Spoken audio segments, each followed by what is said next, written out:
This podcast is a member of the Voices of Wrestling Podcasting Network. Visit voicesofwrestling.com to hear the rest of our great podcasts, as well as show reviews, columns, opinions, and updates across the world of wrestling. Many, Mickey, Fishy!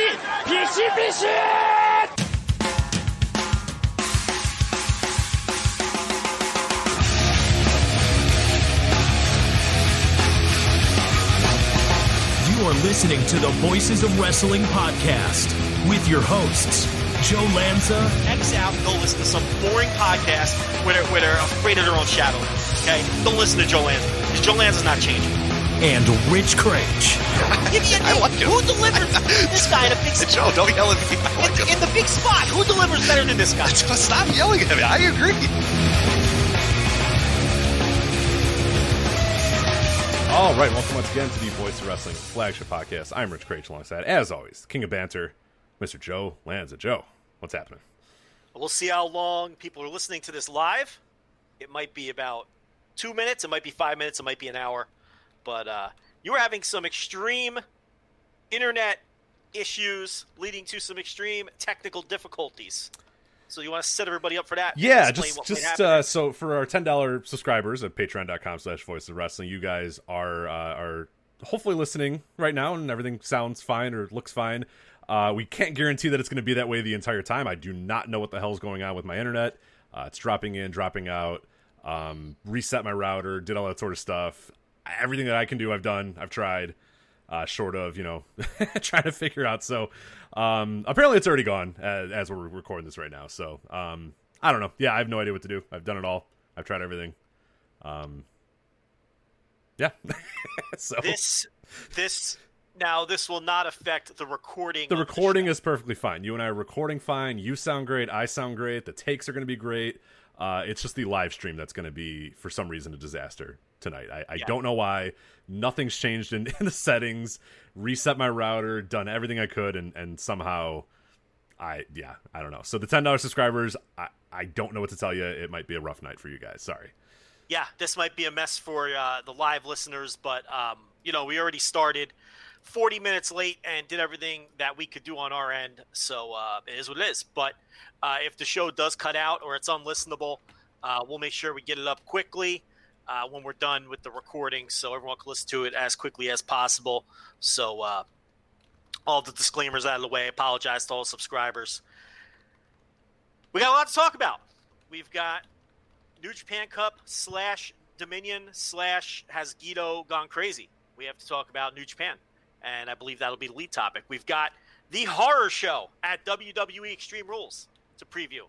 And I know Rich in particular is very excited to break down his Chompin' / coach. champing at the bit, whatever one it is. I don't know. I forget if we actually can. I think someone told us we were wrong about the chomping thing and sent us to a link that said champing is the correct way. And then I found another link that said chomping is the right way. So I'm just going to keep saying chomping at the bit. So yes, I am chomping at the bit to talk about the horror show at WWE Extreme Rules. No, you are champing at the bit. I don't like it. I don't like champing at the bit. Isn't it weird? Well, listen, I've been trying to tell you for years that it's GIF, and you won't listen to me. Well, that's just unequivocally wrong, so that's fine. Why do you fight what is correct and right in this world? It's wrong. That's why. It's called a GIF, and it's called champing at the bit. So, a delayed 7-year apology to Rob McCarran, who corrected me on Twitter in a snarky way. The only way that Rob McCarran knows how. In a very snarky way, he corrected me and said champing at the bit, and I got into an argument with him. But he was right. It's champing at the bit. Accept it, Rich. Don't love it, but that's fine. So, yeah, anyway, I'm still trying. We're coming in and out on the live stream. I'm going to do a few things in the back end to try to get things back up and running. But, yeah, it might be a rough go. But the recording will be good. And any of the $10 subscribers that are listening to this right now that we did, the stream is still working enough, we're going to get this episode up as quickly as possible so you guys at least seemingly can kind of get your money's worth there. But, yeah, sorry. I've done everything I can. Sorry. I don't know. A lot of guilt, Rich. A lot of guilt. They'll be all right. People. They're paying customers now. Of course I feel guilt. Like back when it was free, I was like, "Fuck you guys, you're getting this shit for free." But now they're paying me, so I do have a little bit of guilt. We've got Slammiversary. Yes. On the table. Haven't talked about the old Impact Wrestling in a while. we'll do that today as well. And I'm sure there will be plenty of off-the-sheet discussions. Last week you were worried that was going to be an awful show because we didn't even get into things for about an hour and 15 minutes or whatever it was. And that was probably the most well-received show that we've done in months. Yeah. Mm-hmm. It always works that way, yeah. I thought when we were done, though, I enjoyed it. I gave a little fist pump when I was done, so. We almost did the full 3-hour, let's not talk about a single topic and just banter the entire time show. That one's probably coming. It's coming at some point soon.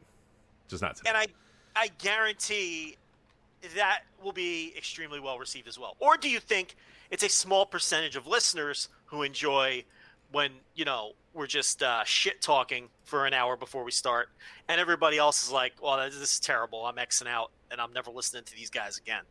Right, yeah, it's probably a little bit of – it's probably like the people in our chat room, the $10 Patreon subscribers, even the $5 Patreon subscribers. I think those people are in for it's Joe and Rich talking. That's all I care about. I'm entertained by those two people. I love when they talk wrestling, but if they're just bullshitting for 3 hours, that's fine with me too. But you're dyed in the wool, like, I listen to these guys for wrestling takes. Like, those people, they would be really upset, I would assume. Does that make sense? Like, the hardcores of the hardcores, the bonus Joe and Rich Patreon subscribers, they're like, it's those two. I love those guys. I just want to hear them talk. Even if it's about Hot Pockets or hotel sex chairs or whatever, they're in for the 3 hours. But you're like, I want AEW takes. People, talk about New Japan. Like, those people are going to be probably upset. The people that the silent majority out there that listen to this show but don't interact with us on Twitter or subscribe on Patreon, which, by the way, you're a minority right now, or a majority right now, the people that don't subscribe on Patreon. You should really change that. You should become the majority, in my humble opinion. But that would be fantastic. I've done the math many times on that scenario. Well, also, we also mentioned it as well, is given and we're not going to do that because that is coming on the Thursday tier reviews, again, on our Patreon, but Correct. We are very close to the number that WWE got in the, what was the demo? It was the male 13 or 12 to 34 demo that NXT got last night. The male 12 to 34 demo, NXT did a .02, which is basically 0 viewers. I mean, because they had under 700,000 total viewers. So if you do the math on the .02, it comes out to like 10,000 viewers from age 12 to 34. We're not that far off. You know what I mean? Like, it's not. It was. We're not there, but we're not. It's by far the lowest number of viewers in male 12 to 34 out of any of the top 50 shows last night. It's not even close. And you would think that pro wrestling would attract male viewers age 12 to 34 in droves, right? That's pretty bad that they did a .02 in that demo. Yeah, my hope is that one day we can get, and we're not far off from getting that number, whatever amount that is, like, with a little bit of tenacity and a little bit of a rally. We're not that far off from that, and that is something to really, like, we've always talked about before, how there were times where we were getting more listens to the show than Impact was getting on Pursuit, and we always said that was like this weird, because I remember one time you came on the show and you said, Rich, I think we have more listeners than Impact on Pursuit, and I was kind of like, I don't know if that's good or bad. Like, I don't know whether to be happy about that or sad about that. I mean, I guess it's good that you're better than like a national TV product, quote unquote national TV product on Pursuit, but it still felt a little empty and hollow. And I guess, if NXT continues to plummet to these numbers, I do wonder if it's going to feel a little empty and a little hollow too, that we, quote, beat them out in the demo. So, well, I mean, it's, I doubt we have more listeners, male aged 12 to 34. It's just funny how poorly they did in that one segment this week. It's just, for comparison, AEW did a .20. Okay, look at the difference there. In that particular dates, and that is a demo where any pro wrestling show should be cleaning up. It's downright embarrassing. But I'll do that in more detail on the Thursday TV reviews. I got some funny bits planned for that. But normally the Thursday TV reviews are out already, but I could not do them this afternoon. So I will be doing them after this show later on tonight. So they're coming. I know some people were asking because it's usually up by now, but There's just technical issues all over the place, Rich. Yeah, what a bad day. What a bad day. And I was ready. All day I was like pumped about this show and ready to go about the show. But we'll turn a negative into a positive though, because I'm still really excited about this week's show. But I was like real, and that's probably why, like, me having confidence and positivity. This is why things go wrong. This is why you can't record your TV reviews and why we're buffering like crazy and all that sort of stuff. Because like all day I'm like, I can't wait to go sit down and talk to Graps. When I'm miserable, when I'm like, fuck this show, let's just get it over with and get done with the rest of my week. Everything's perfect, everything's glistening, it's that sort of stuff. I've been like champing at the bit to talk on this show the entire day, and now here's what happens. But we're gonna make the most of it. We're gonna make the most of it no matter what. So you got to do champing. What was that? We got you to say champing. I did, yeah. It was through very gritted teeth. I don't know if you could hear the anger in my voice as I said it. So you know what else is awesome about this show today? I'm very, very clearly coming through to you on like a 3-second delay. So that's awesome. So we're going to have to work through that as well. Perfect. Yeah. Because I'm talking, right? And then you're not answering me. And I think, oh, Rich just got knocked. Oh, wait, there he is. Like every time I say something. So I'm going to have to get used to like this timing adjustment. It's like, do you remember back in the day where, do you go all the way back with online gaming to like playing on dial-up? Oh yeah. Oh, I used to play Rogue Sphere, which was like a Rainbow Six game on dial-up. Yeah, I used to play a lot of games on dial-up. I even originally I had the Dreamcast. I had the Dreamcast adapter, so I'd play like NFL and NBA 2K on Dreamcast Online, which is basically like. Yeah, it was an art form to learn how to use the lag to your advantage, to know how to like, take a jump shot and like hit the button like a few seconds before you actually wanted to take a shot, or you saw a guy open, a wide receiver wide open, and you said, okay, I'm going to hit the button now, even though it's not the time to throw the ball to him, but by the time he gets there in the lag and all that sort of stuff, it would work. So you kind of had to adapt to it. So no, I definitely go back to those days. There was nothing worse than like playing Madden for 2 days offline, and then going online and your timing's all off, and then getting used to the lag timing, and then trying to play offline and your timing's all off. That's like what this show is. Like, I'm talking, I finish talking, and there's no Rich for like 3 seconds, which feels like an absolute eternity. But I'm just going to have to adjust. You know how far back I go with online gaming? I'm sure we've discussed this, but I think it's been a while. I can tell you the first game that I played nightly online, and that was NHL 95 on the Sega Genesis. Through the they had a Sega very channel. Sega channel, right? No Sega channel. This was a third-party device called the X-Band modem. Oh, incredible. It was called the X-Band modem. They had them for Sega Genesis and Super Nintendo. Circa 1990. Well, I guess about 1994, right? Would have been the year if it was NHL 95. And NHL 95 was you could play a lot of games. You could play Mortal Kombat. I think Super Street Fighter 2. Was that the one that would have been out around that time? I think so. Yes. Yeah, Super Street Fighter 2 would have been the one for sure. And it was Mortal Kombat 2, I think. And Madden was on there. Was an NBA Live on there. But NHL 95, that was the game that everybody was playing on the X-Band modem. And that was all dial-up because there was nothing but dial-up at that point in time. So, listen, I'm old school. I go all the way back to the mid-90s, Rich, with the lag. So I'm going to have no problem adjusting to your lag. Next week it's going to catch me off guard when you're answering me right away. Right, yeah. I'm going to have to readjust to that. Am I right in that the X-Bands, I think I do remember seeing them. Did you get yours at Blockbuster? I remember them renting them and me telling my mom, we need to get this. Like, I need to have this right now. And her just being like, no, why? And I'm like, I want to play, and yeah, it was not a good sell that, hey, you can't call and nobody can call us for like 8 hours while I'm playing NBA Live 95 or whatever. It took up your phone line. They did have a tie-in with Blockbuster. It took up your phone line. Also, you had to like change a setting because if you connect, if it would make long distance calls to connect with people. So if the game took like 40 minutes and you're playing someone in fucking Bumblefuck, Minnesota, that was coming on your phone bill. So you could change it to only make local calls. Because how it worked was, let's say I logged on to play NHL 95, right? And I clicked the fucking gimmick that said connect me with an opponent.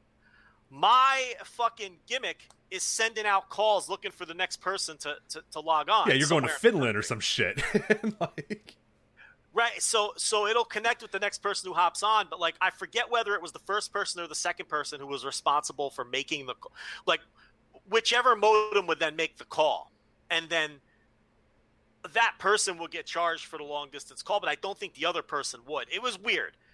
And of course, it was very easy. And now this whole it would keep statistics, like it kept running win-loss records for all of the games that you were playing and all these stats, which for a nerd like me was perfect. But it also that led to the invention of plug pulling. And back then it was just a fucking phone line. Mm-hmm. So I know that pain all too well. Yeah, there was my most famous story of plug pulling, and I remember this just like it still like enrages me to this day. So I played a lot of like NBA 2K2, I want to say on PlayStation 2 on that online service, and I remember I got to the point where I was like top 10 ranked on their little, like, because they had, like, leaderboards and wins and losses or whatever, and I randomly got matched up with, like, the number 2 guy, and I was like, this is going to make me forever. Like, I'm going to be a legend in this game. This guy was, like, 80-2. I was, like, 60-5 or something like that. I'm like, oh, man, I'm going to beat this guy and glory. Like, there'll be, I don't know who's going to do it because I'm by myself in my room, but someone's going to come into the room and hoist me onto their shoulders and carry me out as I climb to the number 1 NBA 2K2 player on PlayStation 2. I was beating this guy, beating him good. I used the Atlanta Hawks that time. Don't ask me why, or why I remember that, but I do definitely remember it. I forget what team he was. I was the Atlanta Hawks. I was beating him. A minute left in the game, connection lost, and I knew it. Yeah, you know what I mean. I knew it, and then lo and behold, I come back online, and there he is. He's online again. 2 minutes later, and oh my god, the message that I unleashed on this guy. And I think I never played. I don't think I played it ever again. I think I maybe dabbled in it a little bit, but the heart was gone. You know what I mean? The spirit was diminished and dashed. And in those times, like, it didn't matter either. You didn't get a loss for a disconnect. You got nothing. It's just, oops, sorry, I got disconnected. And because it happened all the time, so they didn't want to punish you for your mom picking up the phone or whatever. But yeah, it led to a lot of those issues. And I'm not mad. You're mad, Joe. Yeah. I'm not still harboring ill will towards that man who was second place in the NBA 2K2 rankings. So, well, this thing had a call waiting setting too, where like you could set it to where if another call came in, it would end your game and you could take the call. So if you had an opponent who didn't fuck with that setting, you could, like you're saying, you could be up big at the end of the game, and this asshole gets a phone call. And then the game's out. And, in the mid-'90s, like you're saying, they didn't give you credit for a win because the other guy got a phone call or the other guy pulled the plug. You're just fucked, So it was the Wild West. But you could send email on this thing and everything. So, like, if someone pulled the plug on you, you can go curse them out in an email or, fuck with them that way. But, that was this lag on this show reminded me of that. Trying to play NHL 95 with the lag, with the dial-up lag. I don't even know if it was 56K then. Might have been. Was there something before 56K? I think so, but yeah, it's a little bit beyond me. It's probably I don't know enough technical stuff to tell you what it was exactly, but yeah, I do think 56K was like an upgrade over whatever there was before. So yeah, you may have been lower than that, which I can't imagine trying to play a game on that. It was like the lag had to be just ungodly ridiculous, right? Honestly, I don't remember it being that bad. Like, I remember there being a difference when you'd go offline. And I played online so much that I started to hate playing offline because I was used to the online speed. Right. Well, I think there's also this thing, too, where you guys are both kind of in this same place. Like, that dude's got the lag, too. And that you just kind of get used to the lag, so it doesn't really seem like it stands out. Like, we're now, like, anytime the game is for, like, even a second, like, I don't play much online, but anytime I do play, like, if for a second it's a little slow, I'm like, oh my god, what the hell's going on? This is ridiculous, you know what I mean? Where in those days, you kind of just knew it, and you knew how to, like you said, you play with it, play around it, work through it, whereas, like, now, yeah, any little bit of a blip is like, oh my god, what the hell's happening? Kind of similar to what we're doing on the show right now, so. Yeah, I won a tournament and won a free keyboard. I'm still pretty proud of that. Nice. Like a Casio keyboard, like a MIDI keyboard, or a computer keyboard? No, like an X-band keyboard. Oh, I see. Nice. So you can plug it into the so you can talk shit quicker. Yeah, that's nice. Yes, you can type instead of using the directional pad on the controller to fucking write the emails or the shit talks. You could shit talk. Okay, so there was this little secret code. No one cares, but there was this little secret, like when you're done playing a game, right? If you both pressed, like, I think it was up, down or something, it would take you into a chat with the person you just played, right? But you both had to do it. And that's where you would just shit talk, And I was like 15 or 16 years old or whatever it was at that time. And of course I was talking. I was a little older because I was already going to ECW shows. For some reason, I remember that. And you know how I remember that? Because you could, man, this is getting way in the way. Let's go. I'm liking it. It's fun. I had this little email newsletter I'd send out on that thing to other X-Band users. It was like a little wrestling newsletter because I would go to the ECW arena shows, come home, and then send out the results and all of the happenings from the ECW arena shows. And people would pop for that. I had I had this long list of people who wanted to be CC'd on these fucking, early version emails of these arena reports from the ECW arena, right? And I was just starting to meet people in wrestling and things like that because I knew people that were starting to train.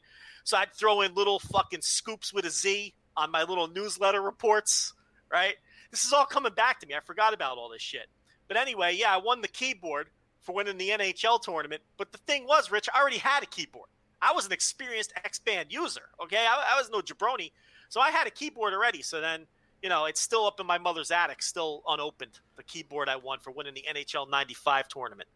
How about that? That might be worth a lot of money. You might want to look into that. You could maybe, pay off a car or something with that thing. I wonder what an X-Band, an unopened X-Band keyboard, an official licensed X-Band keyboard would be. I was in New Jersey when I was in New Jersey a couple years ago. We tried to fire that fucker up. We hooked a phone line up to it and everything, but obviously they probably shut the server down 20 years ago. But we gave it a shot. Like, you could still get onto the thing, but you can't connect. It won't connect to the. There's no server to connect to. Right, exactly. At some point they have to turn it down. These bad boys. If you still got it in the box or what? What the X-Band itself? The X-Band. Yeah, do you still have it in the box?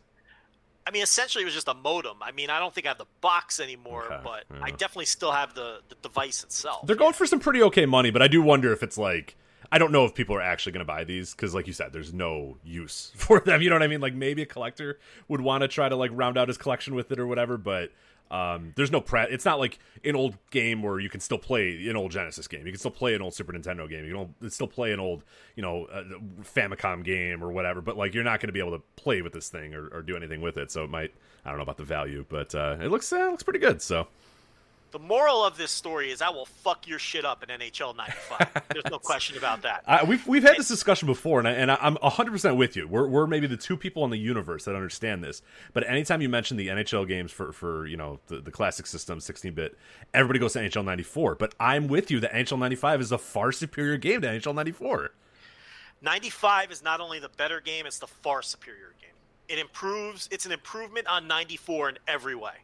94 was good, don't get me wrong. Okay, 93 was good, but 95 is the pinnacle of the end. I will fight anyone to the death, and we're in the minority, Rich. Everybody goes with 94. But one thing we could all agree on is 96 was fucking ass and basically ended the series for me. I never went back to it after 96. 96 was so bad that it ruined the entire series, and I never went back. It's really bizarre, yeah, because I remember a couple of years ago I went through with my buddy, and we played all of them and played them for a few hours or whatever, and yeah, I came to that conclusion too. I'm like, wait a minute, 95 is just like fucking perfect. Like, what a great game. So and I'm thinking, well, man, today. Yeah, oh yeah, and it holds up perfectly well, and I'm thinking, man, if 94 is good and 95 is better, like 96 has got to be incredible, and I put it in, and within 5 minutes you're like, what the fuck is this shit? It's like painfully slow, if I remember correctly, right? Didn't it get really, really slow for no reason whatsoever? I forget what the problem was, but I just remember me and my buddy looking at each other and being like, how, what, why? Like, they've been perfect. Who came into the game and was like, all right, here's what we got to do. We got to completely transform everything and fucking, it's like, no, dude, you had a perfect formula. What are you doing? The players are like really skinny and they move really weird. It's just, they totally destroyed the game. It was so sad. And I got that for free because my cousin jacked a box of them off the back of a truck. So I got my copy for free. He got his for free, and then we sold like the other 18 for like $30 a pop, and split the money. But don't call the cops. Don't get me thrown in jail 24 years later. But those are the kind of activities I was involved in those days. But yeah, a terrible game. Just an awful game. Maybe it's karma because I stole it. Who knows? But never went back to the series. 95 is still playable today. I play the girl here in the house, and she's 4 years old. Rich, I kick the shit out of her in this game. She sucks. It is, yeah, she's garbage. She sucks so bad. Like, she She's horrible, but she just smiles and she loves it. Like, I'll pull my goalie and taunt her. I'm like, I'm not even playing with a goalie. You still can't score. What do you got for me? You know, and I destroy her. What's her team of choice? Is she an Ottawa Senator? Is she a Hartford Whaler? Where does she go? That's the thing. I'll take Ottawa or Anaheim, and I'll still destroy her. Like, she has no chance. It's just a bloodbath. I mean, you know, it's just like 22-0. I'm not sure she scored a goal yet. She's that bad. Sometimes I'll team with her, though. We'll do the thing where you can be on the same team. You know what I mean? So, you know, I'll have her. I'm trying to teach her. I'm trying to teach her how to set me up for one-timers and shit like that. But yeah, it's endless fun. I mean, I don't get tired of beating the shit out of her either. I think a child needs to learn, you know, how to take a good beating. That way they could appreciate winning later on. In NHL 95, of course. In NHL 95, is what I'm talking about, the video game. What, someone's going to clip that? You know what I mean? Like, yeah, people are dumb, so. A child needs to learn it. I mean, the way you phrased it, Yeah. It was a little weird, so I just want to make sure people said in NHL 95, as, you know, you have to be the Ottawa Senators and yeah, so. Yeah. You get so nervous, Rich. You get so nervous. People are crazy. You know? Yeah, but then we could just play the whole clip and it would be squashed. Oh, that's right not how there. Twitter works. Get out of here. You know, you make a valid point. That's definitely not how That's Twitter not works. how it works. It's definitely not how Twitter works. Whoa. Sorry about that. You're coming through the... I'm coming through the phone. What a disaster. I don't know what happened. That happened last week too, right? Or the week before? Yeah, but it should have happened like 25 minutes ago. Why did it just happen now? That's how bad the stream is that it took that long? Who knows? What a fucking disaster this show. Yeah. Speaking of disasters, Dominion was this weekend. Yeah, let's talk about that. What a bizarre show. I don't know what the hell happened or what's going on or what they're doing. What was this? Evil won the title. Evil's the double champion. He's in the Bullet Club. Dick Togo's there too. Like, what? Just right, imagine imagine how quickly you'd have me institutionalized if I said, Joe, all right, here's my prediction for Dominion. So Evil's going to beat Naito for the title. We got that, right? Right, okay. And Dick Togo's the one that's going to help him do it. Hold on a second. Right then and there, I think you were nuts. Like, right. Evil had no business winning this match. No. But go ahead. But I just mean, like, the ridiculousness of, okay, Evil's going to win the title. And you're like, all right, that's really dumb, Rich, but fine, whatever. And bang, Dick Togo's going to be the one that does it. Oh, yeah, and Evil joined Bullet Club the night before. Okay, boom, let's go. Like, the hottest of hot takes, the surprises of all surprises.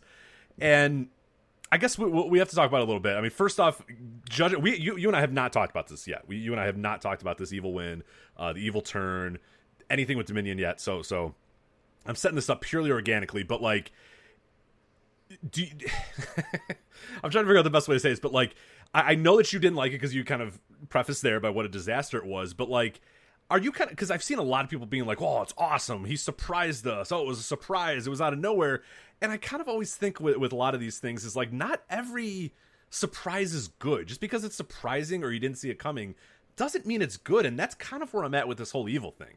I'm seeing a lot of people going like, oh man, it's just great that they surprise us. You never know what's coming around the next corner. Oh, that's really good that they keep you on your toes or whatever.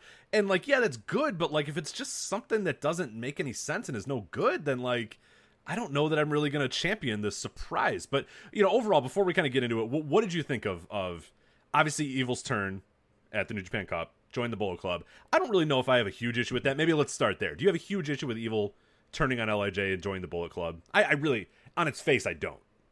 No, I don't. But I have expanded thoughts. I don't have a problem with it, but I really feel like Shingo would have been a better fit for all of this. And I understand the counter argument to that is Evil turning on LIJ is the better story because he was the first guy to join Naito to begin with. But I'm not necessarily compelled by that. I mean, I just feel like Shingo is the more not only is Shingo the better wrestler and the more dynamic and exciting performer, which I think that near universal people would agree with that. But I also think he has the potential to be a bigger star, and this obviously is an elevation for Evil. And I think Shingo has main event potential, and I'm not so sure with Evil if Evil's ever going to get to where they want him to get. And I also think Shingo is just a better fit for the role because we've seen him do it. Right, he has done it before. we've seen Shingo be a shithead bully heel in Dragon Gate, and not only do it, but excel in that role. He's great in that role. I'd argue he's better in that role than the role that he's doing now, where he's more stoic and keeps to himself. And, Shingo was made to be a gym class bully. We've always talked about that. He was made to be a heel. So it's like, I feel like Shingo was the better fit in every way. I feel like he would generate more heat. But aside from that, no, I don't have a major problem with turning evil. I just think there was someone else who would have been a better fit for the role. And and on the same hand, I don't think Sonata would have been a good fit for this. I think Shingo would have been the perfect fit. I think Sonata would have been a poor fit. And Evil is, I don't know. I guess we're going to talk about him more, but right. But to answer your question in the most long-winded way possible, no, I'm not bothered by the fact he turned. Yeah, the turn to me was when I saw that happen, I was like, all right, that's fine. He's the first guy in LIJ, with Naito. He turns on him. He joins the Bullet Club. I have no issues with that. And nothing wrong with the turn whatsoever. That was whatever. I've been really anticipating unit shakeups for a while there, and that's good. It's good to kind of change some things around. Also, with Evil coming into Bullet Club makes sense given that you're not sure when Jay White's probably going to come back, so you maybe need another kind of top figurehead of Bullet Club or whatever. Perfectly fine. I have no issues with that whatsoever, with Evil joining Bullet Club, Evil turning, LIJ, kind of bursting at the seams. Hiromu now can move up a little bit. Perfectly fine. Sonata moves up a little bit. Whatever. No issues with that. Like you said, I would agree that Shingo's probably the better one to do it, but if that's the story you want to tell with Evil, that's fine. No issues there. Jump ahead to the next night, and, they have what I didn't, as far as the match, let's talk about the match, and then we'll talk about the finish and the results and all that sort of stuff. What do you think of the match itself? Because I saw a lot of opinions all across the way. I saw a lot of people that said they really liked the match. I saw a lot of people that thought it was the dirt worst bullshit match and just terrible and garbage and all that sort of stuff. I'm kind of in between. I thought at times it was boring. At times it wasn't really keeping my attention. I don't think it was a terrible match, but it wasn't a particularly exciting match. And it was obviously made worse and spotlighted by what happened in the finish. But the match itself, like, just boil that down, we'll kind of leave the finish out of it. I don't know. What were your thoughts on the match? Like, I'm solidly in, like, 3-star territory. You know what I mean? Like, I feel bad that I'm in this, like, weird sort of, like, I don't know, it's fine territory. But that's kind of where I'm at. It was, like, it wasn't good, it wasn't bad, it just kind of existed for 35 minutes or whatever it was. Yeah, I mean, look, I don't think the match quality is what matters here, necessarily, because they told this story in the end. That might be a cop-out answer, but I mean, if you really force me to answer, it's the least interesting and probably worst IWGP Heavyweight title match in the Bushiroad era, in my opinion. It was egregiously long. They could have told the same story in 18 minutes. Instead, they went 40. This match went like 40 minutes, right? The exact time, I'm going to try to get the exact time, but it was, 35-36, I think was roughly where it was. But yeah, when you factor in the angle. Right, and everything. Right, yeah. It's like, you could have done this in 18 minutes. I mean, it didn't need to 38, be this long. 38:01 is the official match time. 38-minute match with a screw job finish. I mean, it's like, and it was just, Evil just works at such a slow pace. It's like, so a 38-minute Evil match is like a 2-hour match for somebody else. It's not like he loads his matches with action. And that's the other problem I kind of have with this is whether it ultimately gets over or not, whether Evil is ultimately elevated or not, which, is a possibility. I am not going to enjoy Evil as a top guy. I mean, I've been up and down on Evil for a long time, and I was very down on his New Japan Cup. I did the daily audio. I buried nearly all of his matches. I buried the finishes of all of his matches. And look, it all ended up making storyline sense. That doesn't mean I have to like it. That doesn't mean it was good, even though everything came together at the end. His style of match right now is a fucking slog, and it's hard to watch. And it's a big dichotomy from what we're used to getting in New Japan main events, where we're getting epic world title style main events. I know everybody doesn't always love all of those, but I like that style of match. These Evil slogs where, look, Rich, are we going to have to wait around for 40 minutes for a ref bump and for this guy to stomp somebody in the dick? I'm not going to like that. I mean, that's what his matches are now. You're waiting for the ref bump so he can stomp the guy in the dick. And I'm just not interested in that. But my personal feelings aside, we'll see how all of this gets over. But to answer your question, it was just a weird match. I can't even say that I hated it. It was just fucking weird. It went way too long for the story they were telling. And then when you do a ref bump and for Evil to, get around to stomping the guy in the dick, which is what all these matches have been during all of this, that's going to be horrendous to watch as a viewer and as a fan. I mean, if this is going to be his character and this is going to be the structure of his matches, can we get to it in 18 minutes, please? Do we have to wait 40 minutes before Red Shoes takes a bump and Evil stomps the guy in the cock? I mean, it just, so to answer your question, I don't know if the match was necessarily bad. I know that it wasn't good, and it was just weird because I don't know where I cut off, but the fact that the fans weren't allowed to react to anything made it very weird because you have this run-in by quote-unquote Bushi, and then, he's choking Naito with the garrote wire to no reaction. And it's weird, and it's not because it didn't get over. We don't know whether it got over or not. That remains to be seen. But it really doesn't matter why there was no reaction. All that matters is that there wasn't one. And that this all came across very odd and strange. And then he unmasks Dick Togo, no reaction, because they're not allowed to react. And all of it, as a result, came off cold and flat because there's fans there that aren't allowed. It may as well have been empty building from that perspective. And then you have Hiromu cutting this promo and wailing while Evil's new music plays. The best thing about this, by the way, is Evil's new music. His new music is tremendous. Yeah, it's good stuff for sure. But so you had that whole weird visual. It's just the whole thing was fucking weird. It wasn't good. I don't know if I can call it bad, but I know I can't call it good. I'm not excited about Evil as a top guy at all. Because, the guy is just so, his style of work is just so dry and methodical and slow. And New Japan can't help themselves. So these matches are going to be fucking half hour long. With this fucking guy, I don't know. It's just going to be a hard sell for me. Yeah, I'm right with you, and I think a lot of things is I've never been a giant Evil fan. There's a few matches here and there that have kind of clicked with me that I've liked, but by and large, most Evil matches I think kind of stink. They don't really land with me. His work doesn't really jump off the page. I've never really thought the look was all that good. I think the look looks even worse now in Bullet Club because he's got even the hair is even a little bit more different and his makeup's even a little more weird and his gear. It's just the whole vibe is just strange, and I never liked it. I mean, you're on record years ago making fun of his little dumb, his sword, his Halloween costume that he would come out to the ring with, and his sword and his lasers and all that sort of stuff. It just never landed with me. I always kind of thought it was goofy, but I was like, whatever. It's Evil. He's just a tag team guy. Whatever. Who cares? Kind of shrug it off.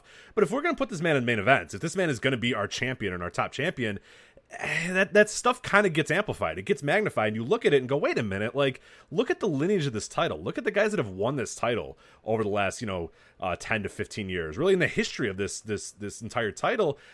It usually doesn't go on guys that aren't the tippy top guys that you really think, okay, that's the top dude in this company. That dude is a star. That guy is, he deserves this. It just kind of, I don't know. Evil feels honestly to me, the first champion in as long as I can remember. Honestly, I might even have to go back to Nakanishi in 2009, where it's is this really the top guy in the company? This guy that has the championship right now, is he really the guy that's that? And people bring up, well, what about Okada in February 2012, or what about Jay White in February 2019? And the thing that I'll bring up with those two guys is that they were brand new. They had just kind of returned or re-debuted or whatever that was. They had a new fresh coat of paint, all that sort of stuff. Evil's been here, man. Evil's been around for 5 years, and just out of nowhere he wins the title. It's just that's just not the way they booked. It's just not the way they've done it, and I'm just a little uneasy about it. I just don't love it, and for the first time in my regular watching of New Japan, of really following this company day by day, night by night, show by show, or whatever, it feels like the championship is on a guy that's not the top star in the company or one of the top stars in the company. Does that make sense to you? Yeah, it absolutely makes sense. He does not feel worthy of the title. Now, when you bring up Okada and Jay White, I think as soon as those guys won the title, they felt worthy and they felt like top guys. Right. Because, Oh, yeah. I mean, when Okada comes out and challenges Tanahashi, people are laughing. But at the end of that match, nobody was laughing because he had a great performance. He looked like $1 million, and he went out there and he proved that he could go. And it was like, oh, okay. And then he was a made man from that point forward. There was never, ever again a question if Okada belongs or not. The title win made him. The challenge people considered a joke and that this guy isn't ready. He just had a shitty match against Yoshihashi earlier in the night. That everybody shat on. There's no question. People were shitting on that. I hate saying the word shat. It sounds proper. Yeah, it sounds a little weird. Yeah, I'm with you. Bad word. So people were shitting on that, and they were shitting on the idea of this guy getting a title shot. But if you recall, as soon as he won the title, the match was so good that he was a made guy right there. Now, there was still some build to that. He lost it back and then won it back. But it was a different vibe and feel than this. Because this win did not make Evil in any way, shape, or form. The jury is still out on Evil. This did not feel like, whoa, this match has taken Evil to the next level. That absolutely was the case when Okada beat Tanahashi. Jay White, I mean, same thing. When he won the title, it was pretty obvious and clear that he was now a Pantheon-made guy. His promos, his presence, his charisma. Say what you want about his matches. They're hit or miss for me, too. For a lot of the same reasons that Evil is hit or miss for me. They're very story-heavy. A lot of but I don't think there's any question that Jay White has superstar charisma and is going to be a top guy in New Japan for as long as he chooses to stay there. And that was obvious when he won the title. This Evil thing, I don't think is comparable to those scenarios because even with the gear change and the music change and the stable change, he's still not jumping off the page to me as like a top line guy. He's not. And maybe with time that will change. I'm not writing off Evil as a top guy. No, I'd love to be proven wrong. I'd love for him to go out there and just fucking kill it and prove us all wrong. But I don't see it. I don't, especially if it was just Evil on his own, I might have a little bit more hope, not much. But when I know that he's the leader of the Bullet Club and seeing what that match was with Jada running in and Ishimori running in and Dick Togo running in and all that sort of stuff and his New Japan, what I saw from him in the New Japan Cup led me to believe that is going to be the norm, that is what we're getting from Evil. I have no reason to believe otherwise. Like people can say, oh, well, no, they'll calm that stuff down or that. No, as far as I know, he's going to, as you said, have 30-minute matches where he kicks guys in the dicks and Dick Togo runs out and Jada runs out and Gato runs out and all that other bullshit. And I'm kind of done with that, man. I've been done with that since fucking 2015. I'm over that sort of stuff, and especially if it's going to permeate the main events and be the overarching story of New Japan main events. Like I'm just not down with that. It's just not why I watch New Japan. I can watch a lot of other wrestling to watch a bunch of, invest time in bullshit finishes and stuff that doesn't land with me. It's not why I watch this company, and it's not, I think, why a lot of people watch this company. Especially when it's a guy that doesn't have a ton of charisma and doesn't jump off the page as a star. That's the thing. And what's tricky about this is because we don't have full crowds and because the crowds aren't allowed to react, we don't know whether this got over or not. There was some light booing, even though they weren't supposed to boo. But that doesn't mean anything. They could have been booing because it was getting the wrong kind of heat. We don't know the answer. And we're not going to know whether all of this got over. And I'm not saying it did or it didn't. I'm saying I don't know whether it did. Mm-hmm. Because I don't have a feel for it. And we're not going to know until we get full crowds, which might not be for a long time because now Japan is going backwards with the thing. And there's a good chance, even these limited crowds are going to be taken away again, and we're going to be back to square one in Japan. But until we have full crowds with this guy, I don't think there's any way to tell whether the angle got over at the level they want. Now, you can point to, okay, Sengoku Lord is sold out. Rich, it's 1,800 tickets. Right, I would hope so. I would definitely hope that. Are you moved by that at all? I guess I just got your answer. Because some people are very impressed, like, well, that's a referendum. That's the rubber stamp that this thing is over because Sengoku Lord sold out. I don't think that means anything. All that means is they're able to sell out a Korakuen-sized building for Hiromu challenging for the title, which, God, I hope they'd be able to with Hiromu challenging for the title. I'm not impressed by that. And to me, that doesn't tell me or change my opinion in terms of whether or not Now, if they would have not sold out the 1800, I think we could easily say, all right, this did not go over. Yeah, we could definitely take that lap right now if that didn't happen. But I'm not even taking a lap. I don't know because I don't know. And listen, I'm not even saying Evil's not going to get over as a top guy. Do I have my doubts? I do, because I don't think he's particularly charismatic in that way.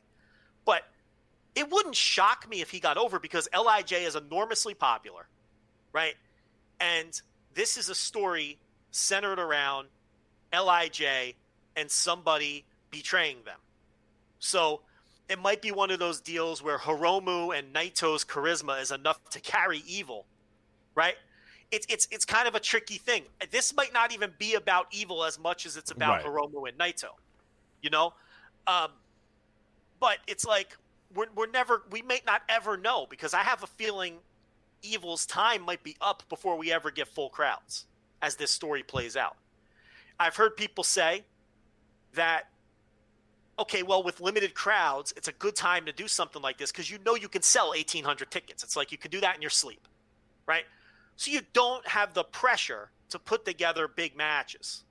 So this would be the right time to tell this kind of story and to take a chance on something that, you know, might not get over under normal circumstances. Where do you stand on that? Yeah, the thing I have with that is like, well, I mean, why would you intentionally do something that sucks? You know what I mean? Like, that's kind of what you're saying there is, oh, it doesn't matter if it's not good or if it doesn't land with the crowds because there's no crowds here. It's fine. It's whatever. Like, I don't know. I just, like, if I was booking, and we've always talked about business sense, there's one thing to say, like, hey, you know, book this. We said you're not going to have Okada and Naito at Dominion because there's no reason to do it. There's no the tickets are already sold. You're not going to sell more than you've already sold. You may as well not do it. Like, that I think is a different argument than, well, there's going to be no crowd, so why not just try this? Well, I guess, yeah, I guess so, but like, I don't know, I would still do things that are good instead of things that are bad. Like, you know what I mean? Like, I get the argument, I get why people would say that, but I think there's a lot of other things that you could have done in this time to tread water instead of going to Evil. Like, that to me, because it hurts the prestige of the title. The title now, you look at the lineage and we don't know what's going to happen. We have no idea. Again, I am happy to be proven wrong. I'm happy in 3 years to go back and listen to the show and go, oh my God, can you believe we doubted Evil? But like, going through the New Japan title history, I don't see, I mean, the name of guys that you look at and go, oh, that guy didn't deserve that title at all. Like, it's very low. That title has always had that prestige to it, short of a few guys here and there. Like I said, Nakanishi in 2009, I'm not picking on him, but he was like, it was, you know, famous, the Gold Watch title reign, where it's like, this guy's been around forever, give him the title, whatever. And he lost it, you know, 40 days later to Tanahashi. And it didn't matter. And then you go back and, like, it's very hard to find, like, any guys until you're into, like, deep Inokiism, where it's like, this guy doesn't deserve the title or doesn't belong in the top of the company. That may as well be a different company. Exactly, so right. Like, I don't consider that the same thing. I don't consider, you know, fucking, you know, whatever. Any name you want to bring up from 2002 or whatever. Those guys, I'm thinking, like, Bushiroad, 2006 to current, whatever. There's just not many guys that you look at and go, well, that guy isn't the top guy in this company. That guy isn't, you know, the best of the best in this company. And now you kind of have that for right now with Evil. And even if in 40 days he loses the title back to Naito, or Hiromu beats him, or whatever other random scenario you want to bring up that it's off the wall or whatever. Now, Hiromu beating him would be ridiculously stupid for a number of reasons. Yeah, I'm with you. How are you going to do that with Hiromu now before proper, on a 30-day build with 1/3 capacity? That would be insane. Well, and that's kind of that's what I was going to bring up as well, because I've also heard when because I don't want to say we're in the minority or whatever, but there was good back and forth arguments between the pro Evil camps and the whatever we are. I don't think I'm not anti Evil. I just don't. I'm with you. I just don't fully believe this. I am totally agnostic on all exactly. Of this. I want it to work and be awesome, but I just have no. I don't know. I don't want any of the wrestling promotions I follow to be shitty. So I hope it works too, and I hope I can get into it. The other thing about it is you gotta trust Gato, and you gotta trust. Because everything they do works. I mean, this has been the best booked company in wrestling for a decade, or close to a decade now. And it's like, don't they get benefit of the doubt? Oh, for sure. No, I think so. So, from that perspective, like, okay, if this same exact scenario played out in any other company, I'd probably be shitting real hard on it because I'm not feeling it and I have my doubts.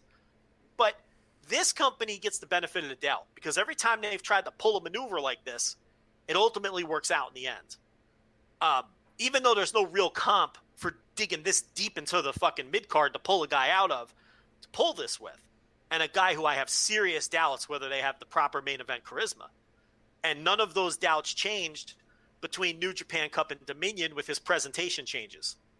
I'm glad he dumped the Halloween costume and the lasers and the eyeliner and all those dopey aspects that we used to make fun of.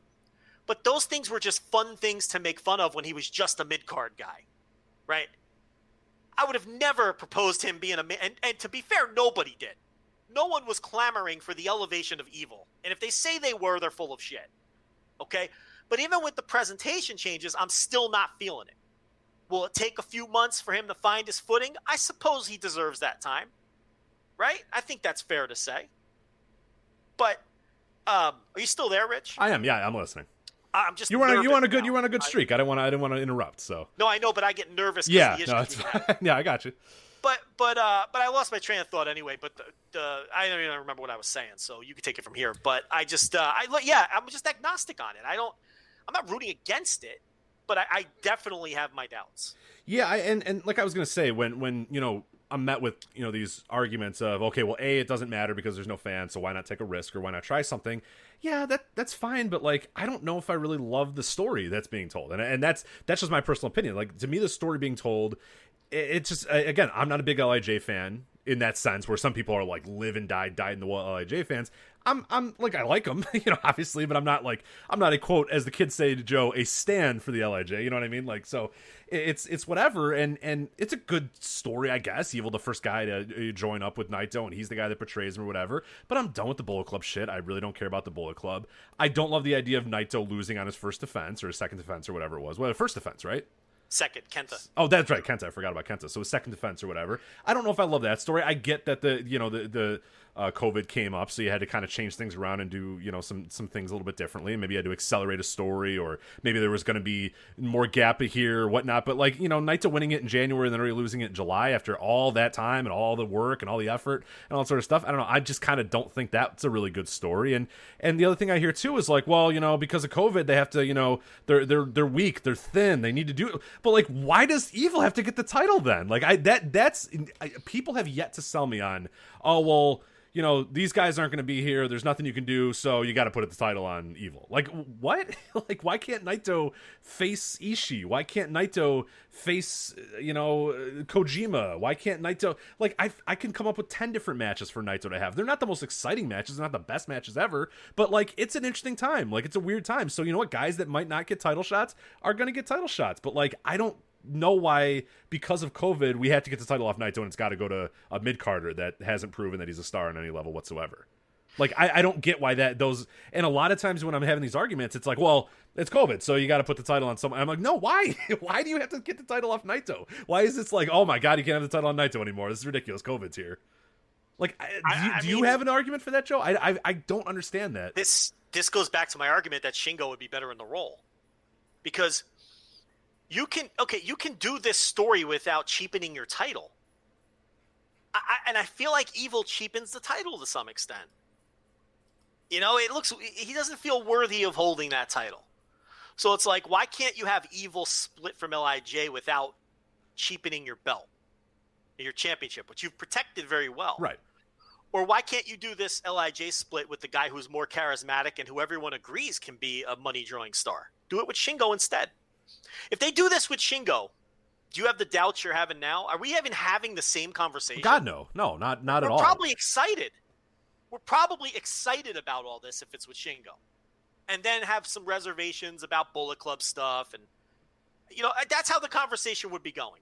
We'd be saying, wow, they pulled the trigger on Shingo. That was quick. We didn't think it'd be that soon. And, right. But I am as worried. I will say, not to interrupt, but I am as worried about the Bullet Club inclusion of this entire thing as I am about Evil, too. That's the combination of Evil, who's not a jump off the page worker, and Bullet Club, dick kicking, Gato running in, Dick Togo choking people out, things. Like, that's got me just as worried as Evil, who doesn't jump off the page either. Sorry, just wanted to... And not even just the work, just the charisma and the star power. It's just I don't feel it with him. And look, we know Shingo can draw big houses. He's done it in other companies.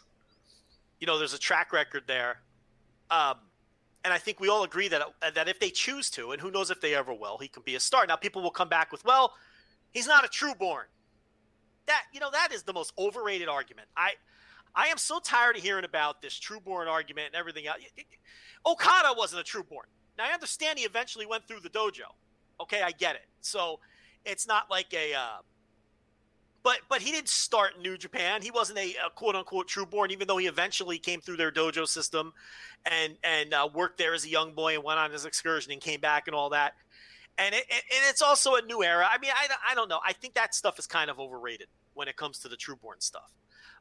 So I kind of put that aside too. Do I think there's a period of sort of paying a penance before they'll get behind you? Yeah, I do. I do think that's real, but I don't think it precludes you from getting a big push at some point. That I don't buy. But it's. I feel like you could have done the same story without potentially cheapening your title.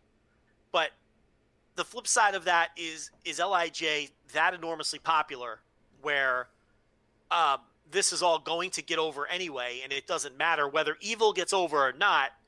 It doesn't matter because the story will get over. And if we magically had a cure for COVID tomorrow, this feud would be packing all of the major buildings.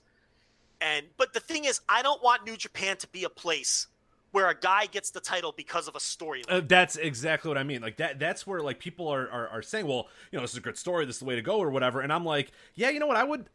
My story is Naito keeps the championship and defends it against a bunch of guys on the roster. Like, call me crazy, but like I don't think that's the worst thing in the world that Hiroki Goto steps up and gets a chance at Naito and ends up losing or whatever, can't beat him. And Kota Ibushi says, you know what, I'm stepping up. I'm going to take my chance at Naito and he can't do it or whatever. And Satoshi Kojima says, you know what, I've been a tag guy for a while, but fuck it, I'm a past champion. I'm going at you. I'm trying to win this title one more time, and he can't. Like, I don't know. I don't think that's the worst story. Tomohiro Ishii says, fuck it. I'm on a run. I had a good New Japan Cup run. Let me try. You and I have a long feud. We fought over the Never title. I beat you many times before. I can beat you again. I can win that title. And he tries and he loses. Like, I don't know. That's kind of, to me, a better story than like, well, you got to break up LIJ and you have to have a story. Like, do you? I mean, and that's what I hear people say. Like, oh, well, then you can't have Naito win like worthless title defenses. And like, no, they're not worthless. Like, what are we doing? I'm just very confused why COVID makes it that Naito has to lose the title and that it has to go on a mid-carder. Well, if it's such a great story, why not save it for fans? And exactly what I was going to say 10 minutes ago is the same flip side I hear from people. Oh, it's a great story. It's a great story. It's a great story. And the same people are telling me that are saying, well, it's COVID, so, who cares? The fans aren't there. Like, it can't be both. If it's a fantastic story that's going to sell out houses, then why wouldn't this wait? If we're truly in a holding pattern, to me, I think my concept, and I hate to kind of fantasy book or whatever, but my concept, I think, is the best holding pattern one. Naito goes at, some of these guys and proves himself to be a champion or whatever, and then when the crowds come back, then yeah, you do your big story that's going to sell out the houses, but it can't be both things. It can't be a great story that makes so much sense and is get the fans really excited, while at the same time also being, well, it's COVID and it doesn't matter, nobody cares or whatever. Like, yeah, I heard a lot of people in the first few hours saying, well, you do things like this with a guy like Evil because you can't sell all your tickets anyway. Why do you do something that sucks, though? I don't get it. And then later on, we're hearing what a great story. Now, I don't know if that's some of the same people or different people, because sometimes you kind of conflate, and it's like maybe we hear opinions from so many different directions. It's like it may not be the same people talking out of both sides of their mouth. It could be just different sets of people with different sets of opinions. But it's like, if this is such a great, huge money story and the people are just clamoring for LIJ family drama, then I would think that you would save that for when you can maximize the dollars on that. So it's one or the other. I mean, people need to pick a lane on this one. It's either this great, tremendous storyline that LIJ fans are salivating over that, would have been, selling out shows until the Dome, or it's just a placeholder thing to kill time. And now's the time to take a chance on elevating a guy because he's not really going to hurt you at the gate anyway, because you could sell 1,800 tickets with your eyes closed. It's one or the other. I don't know if it's either. I kind of get the sense that we were all just wrong about Sonata And I think it's just business as usual. I think this is exactly what they were going to do, COVID or otherwise. That's the feeling I get. Well, I do too. And I was going to say the other argument that I hear from a lot of people too is like, he won't have this title very long. And I'm like, I don't know. I wouldn't be so sure about that. Like, it's just a brief little story that they're doing here. They don't do that. When they push a guy, when they say this is our guy and this guy's doing this, like that very rarely results in like a 40-day storyline and then he's gone and he's down and he's just doing he is, for all intents and purposes, the leader of Bullet Club now. He's the top guy in Bullet Club. You know what I mean? The top, wrestler in Bullet Club. He's the champion. He's a double champion, one of the second double champion in that company's history. I really don't think that this thing is ending in 40 days and it's just going to go back to business as usual once we're back. Like, this is an elevation. This is a try to make Evil a star. And I hear that too of, then he's going to lose the title back to Naito in a few days, or he's going to lose it to Hiromu or whatever. And I'm like, both those scenarios, I don't know. I don't see either of those playing out. I think we're in for the long haul here with Evil. I'm not saying he's got a year title reign, but I don't think they're just saying, let's do this for 50 days, and then when the fans come back or whatever, hopefully then we'll just drop the title from him and get him back, into the mid card. Like, no, he's a main eventer now. They have elevated him there. There's two scenarios that are being talked about. Hiromu winning, which would be enormously stupid. To blow that moment with Hiromu on a one-third filled building where fans can't cheer would be so dumb. I mean, I can't even express how stupid that would be. That'd be, I don't even have the words for how bad of a decision that would be if Hiromu beats Evil for the title. And the other thing is, Okada beats Yujiro and then comes out and challenges Evil and then beats him the following, month or whatever, which gets the titles off of Evil, and then LIJ can just have their little family feud off to the side, while the main event stuff, while the title stuff, not necessarily the main event stuff, is then centered around Okada through the G1 and heading into the Dome. So those are the two theories, and I don't see Hiromu winning. I don't think they're that stupid. I could definitely see Okada beating Yujiro and then transitioning into a title match against Evil, because with Evil beating him in New Japan Cup, that's typical New Japan booking, right? Where it's like Okada then comes out to challenge and gets his win back and wins the titles, and then that's a convenient way to get those titles off of Evil, and then he can go off and do whatever the fuck he's going to do against Naito, because Naito Evil is going to be a big match whether it has a title at stake or not. You don't need the title to ensure that that's a main event level match. You see where I'm going with that? So you could have Okada knock off Evil, get the title back on track on a true main eventer, and then Evil and Naito is a money feud anyway. Yeah, it's all very strange and very weird, and it's territory we haven't been in New Japan in quite a while here with a guy. Here's what I wish. This is what would make all of this easier, Rich. If the fans had been allowed to react, we'd know a lot more. That's my barrier here.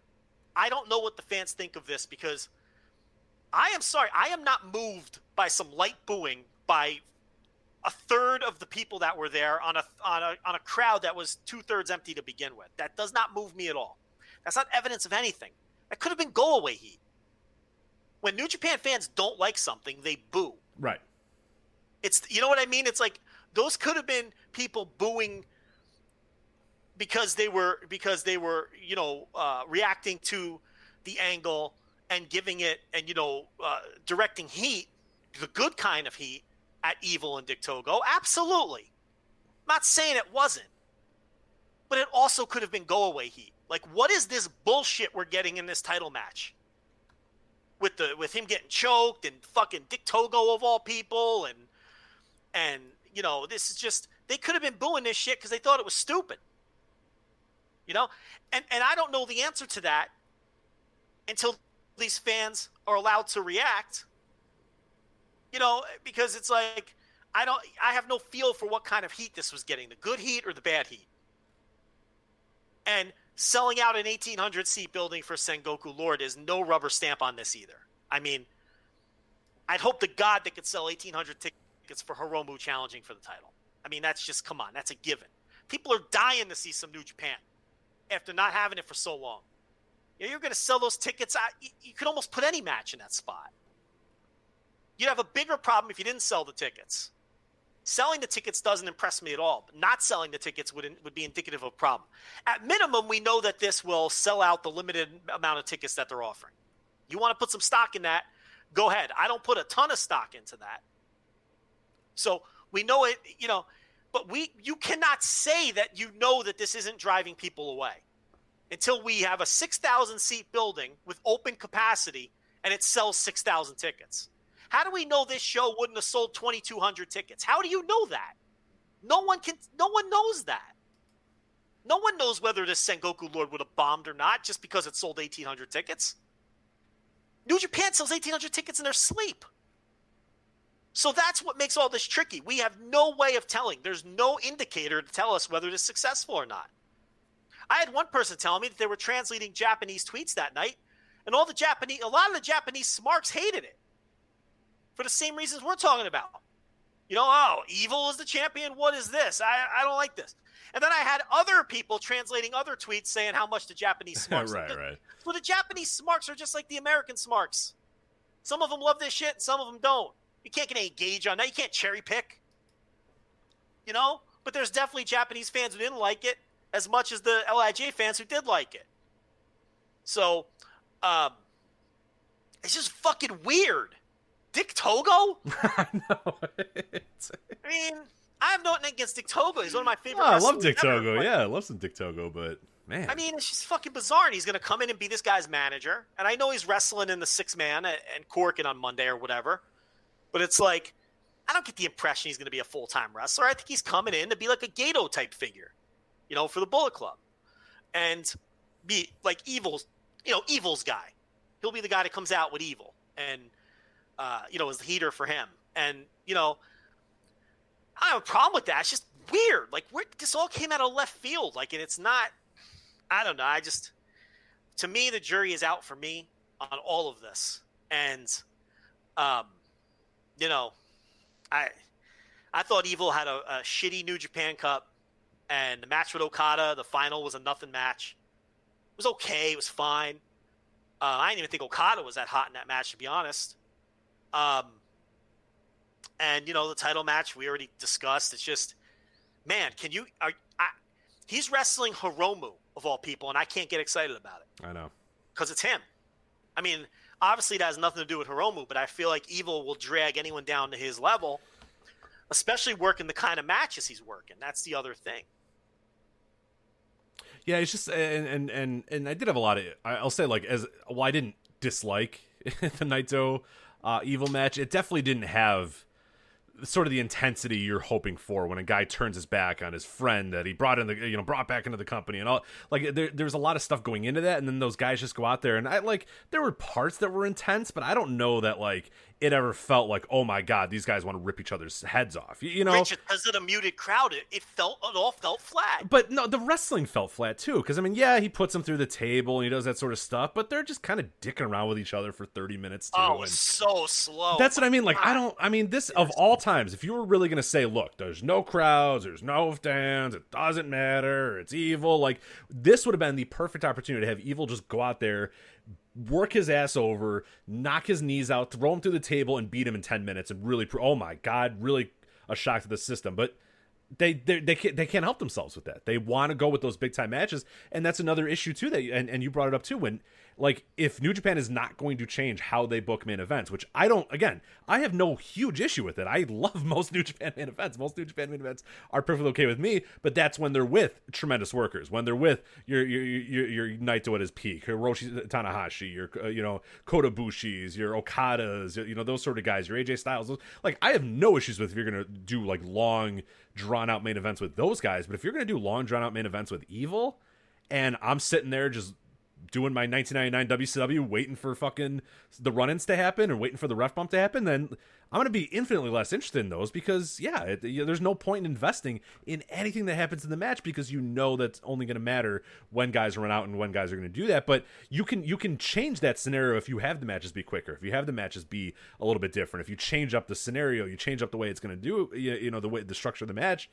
I don't know if I have a ton of faith that they're going to do that, and that has me worried again as well. So, especially without the benefit of crowd response, because it's like Jay White does a very similar style of match, right? But it's like he gets that mega heat from the crowd, and it lifts it. You know, it's like with no crowd response, it's like it's gonna come off emotionless and empty and flat, like the title change did every time this guy wrestles. Because those kind of spots, you need that heat from the crowd for the spots like that to work.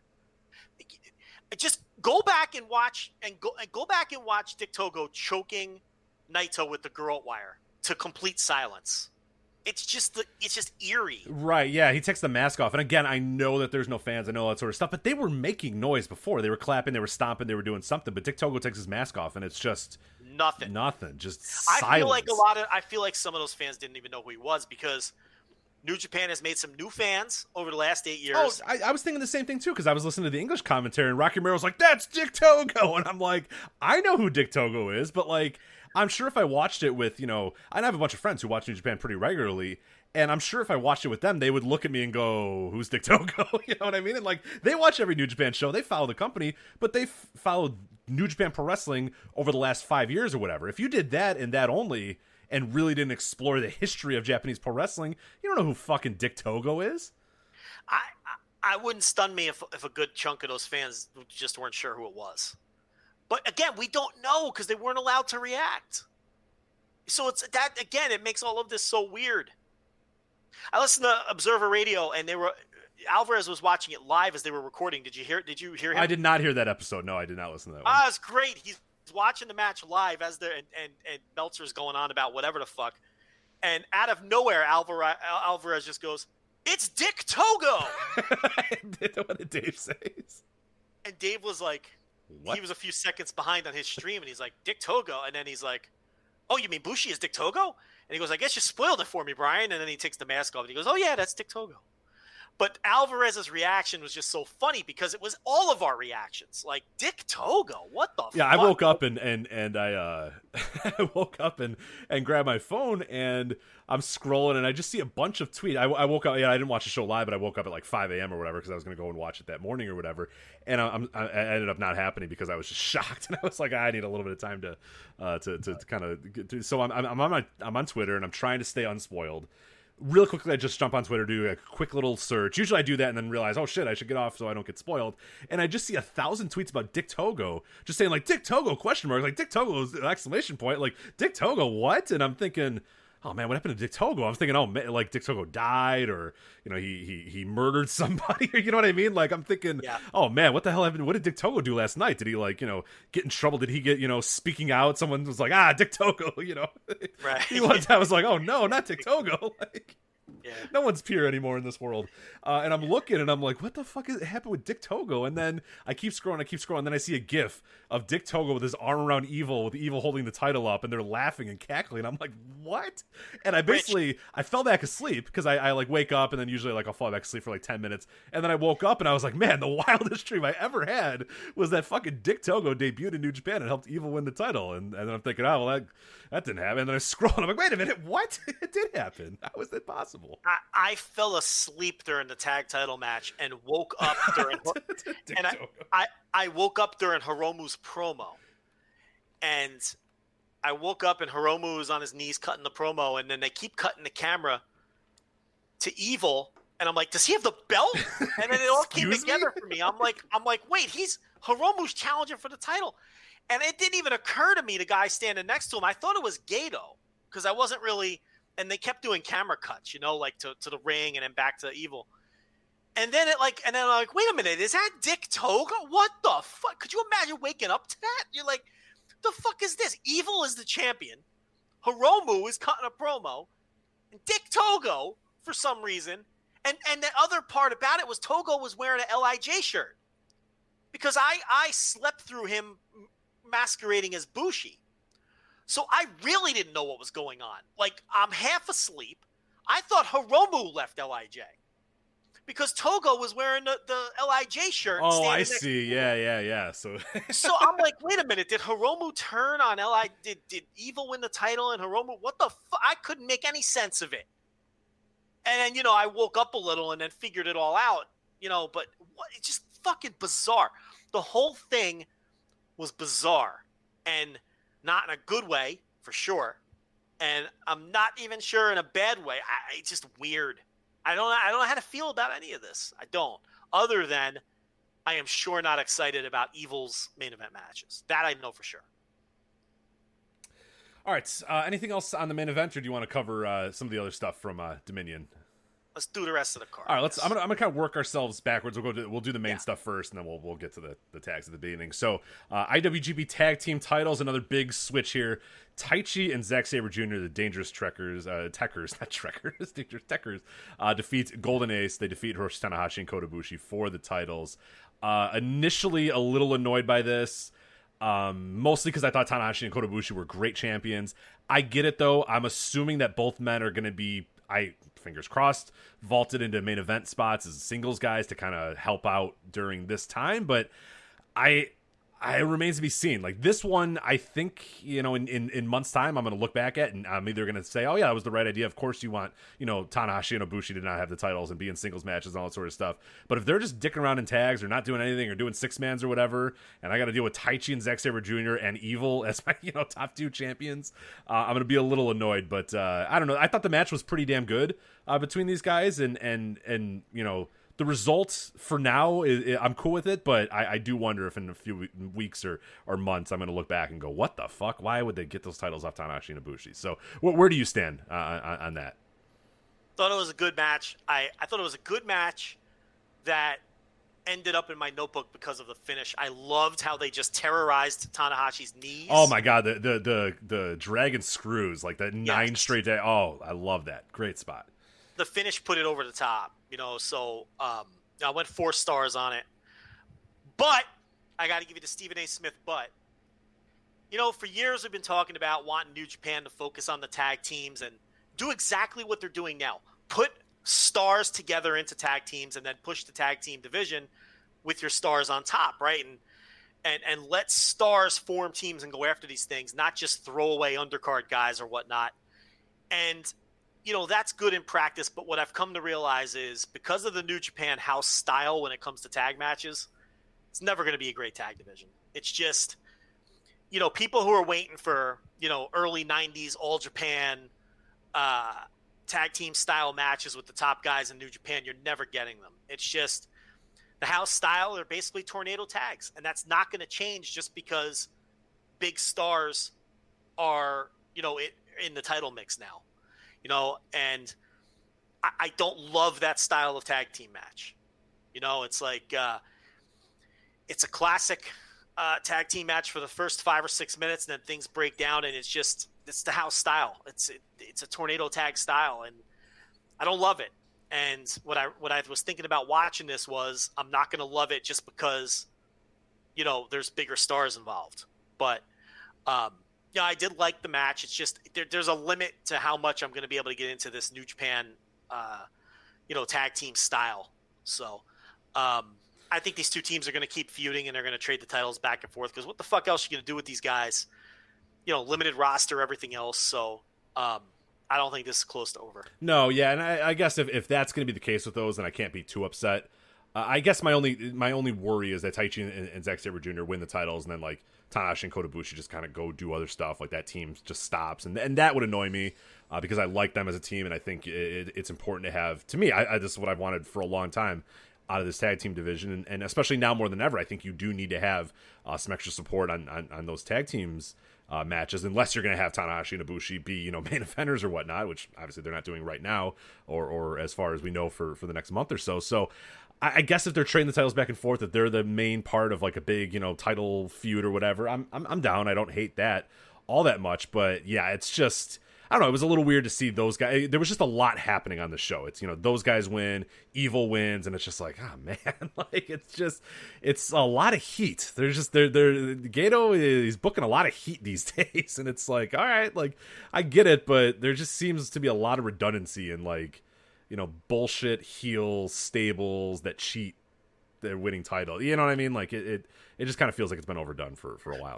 Don't you feel like in all of these undercard matches, the fans were expressing themselves through clapping an awful lot? Yeah, oh yeah, for sure. I think that's the only thing they could do. The clapping and the foot stomping. And then just to get back to the main event, and not to beat a dead horse, but there was none of that. Mm-mm. It was just this eerie, like, state of shock that they were in. Which is now, look, you're not going to clap for Evil and Dick Togo choking Naito with a wire. I understand that. You're not going to clap when the guy you're rooting for loses his time. But the vibe that I felt in the building during the main event was completely different than the vibe during the rest of the show. And again, I don't know if that means it all got over and people want Evil dead, or if it was like, we don't like this. This is too weird. We don't like it. So the whole vibe of the building changed. And to me, not for the better, but I mean, we'll see. Yeah, for sure. This is a weird, because I've been anticipating fans coming back for a while, and I've been excited about fans coming back. I don't know. I didn't love this. I didn't. If this is what it's going to be, then I'm almost better off without him. You know what? It's weird to say, but I wanted you to say it first because I feel the same way. This sucks because you got these fans there, and it's just like, it's almost like the weird clapping is worse than no sound at all. Yeah, right. In a weird way, you know what I mean? It's almost worse. It's like, I don't know. I really feel like the AEW method is best. You know, put the wrestlers around the ring, they're tested, and let them react. It just, this did not work for me. It's weird. It's real. This whole show is fucking weird. It's a very weird show. I'm ready to just like take a shower and never think about it ever again, which sucks because I gotta be honest. I'm not really looking forward. Like, I should be so hyped. I'm not really looking forward to these New Japan shows. Like, I'm gonna watch them. Yeah, but I'm not nearly as excited as I should be. I know. I'm in that place too. We're gonna talk about Sengoku Lord coming up here in a bit, and it's just like I'm just gonna kind of read these names off a list, which sucks. For the last 7 years, we've been like, get into it, New Japan, yeah, and it's like right now I'm kind of disassociated with them. It's just like disconnect has kind of happened for the first time in a long time. We're set for months of these tired debates of whether Evil is over or not. I know. Are you excited? I don't want to do it. No. I don't want to do it. People booed. He's over. And other people saying, oh, we don't know. It's like, I don't want to do that for months on end. You know what I mean? It's like, it's the hand we're dealt. I get it. And it's better than nothing. Believe me. It's leading off the show. But it's like, I didn't come out of these two shows like pumped up for New Japan. I'd be lying if I said I was. All right, so then something I did love, Shingo Takagi Sho Never Openweight Championship, a rematch from their New Japan Cup match. Bell rings, these guys go at it with the tightest fucking headlock, the tightest lock you've ever had at the beginning. Chops, kick the shit out of each other. Sho knocking Shingo's head off, Shingo knocking Sho's head off. It's like, oh my god, I should have watched this in reverse order. I should have, because I was so hyped after this match, which I did not like as much as the New Japan Cup match. With that being said, I'm still like 4 1/4, right up there at 4.5 with this. I thought a tremendous match. I should have watched this in reverse order because, man, I thought this match was so good. Show looked great. Shingo's the best, and I'm just like, man, I cannot wait for the rest of the show. And then it just took a fucking dive after. Well, the tag title match was good too. The tag match was good. The tag match was good. It's just like I guess that main event sucks so much life out of me that it made me by osmosis hate a match that I did enjoy. No, I did like the tag match, but I thought this was so far and away the best match of the night. Great stuff and just simple, good story. And like, again, not to beat the dead horse one more time, but let's get the horse up again. These guys, the bell rings, they come at each other right away and they're attacking each other and they want to kill one another, right? Yeah. And what's that? That's based off of I want to prove that I'm better than you, right? That's it. Correct. That's all it is. Sho just wants to prove, hey, no, I belong. And Shingo's an asshole. That's it. Evil and Naito was supposed to be this, oh my god, he ruined his life, he killed him, they broke up the friendship, and it's like, let's have a grapple, lad. Let's go. You know what I mean? Like, let's have a wrestling match. And it's just like, dude, this Shingo Sho, like, at no point did it ever feel like these guys weren't trying to kill one another. And then the main event where they should have that style of a match, it's just like, we'll do some. I think Evil Naito picked up intensity-wise after the table spot. Oh, definitely. But that was fucking 20 minutes in, right? Yeah, I was like 6 hours into the match. Right, that's what I mean. Like, what am I doing? What? No, let's go. Let's get to let's cut to the chase here. Let's go. It's just what Evil is. I know, he methodical. stinks. He's not that good, so. He's just methodical. I don't know what that gear is either, but. I told you, the gear kind of stinks, too. He looks like a weirdo. He looks like a bondage something, or I don't know what the hell it is, yeah. The music rules. Music style, yeah. Oh, I fucking rule. It fits him like a glove. And the imagery of Hiromu screaming and wailing while that music was playing was haunting. I mean, I don't want to get melodramatic about it, but him wailing and throwing his head back and screaming, and while that particular music was playing, that was really a haunting scene. Is it really? Now, here's the other thing too. I mean, can we pump the brakes on how mad we are at the guy? I mean, I already turned on you. I mean, Hiromu's in that ring. I know. Like, well, what was weird? A little dramatic, isn't it? Isn't it a little dramatic here? The other thing that was weird is, he cuts the promo, and I'm thinking, because I saw the Scream GIF, and I thought the Scream GIF would have came like right away. I thought like right as Homer would run out and he'd be screaming and screaming and screaming, but he cuts this whole long promo. He does all this sort of stuff. Evil and Dick Togo walk out of the ring or whatever, and then he drops to his knees and just goes ah. Like, yeah, okay. I mean, I get the idea that he's supposed to be nuts. Like, right, I get it. Right. Like, I mean, you're mad at this guy. All right, tape up your fist and go get him, kid. I mean, what's with the crying? I know. I hate to be. We're the no fun guys, but I just want to like.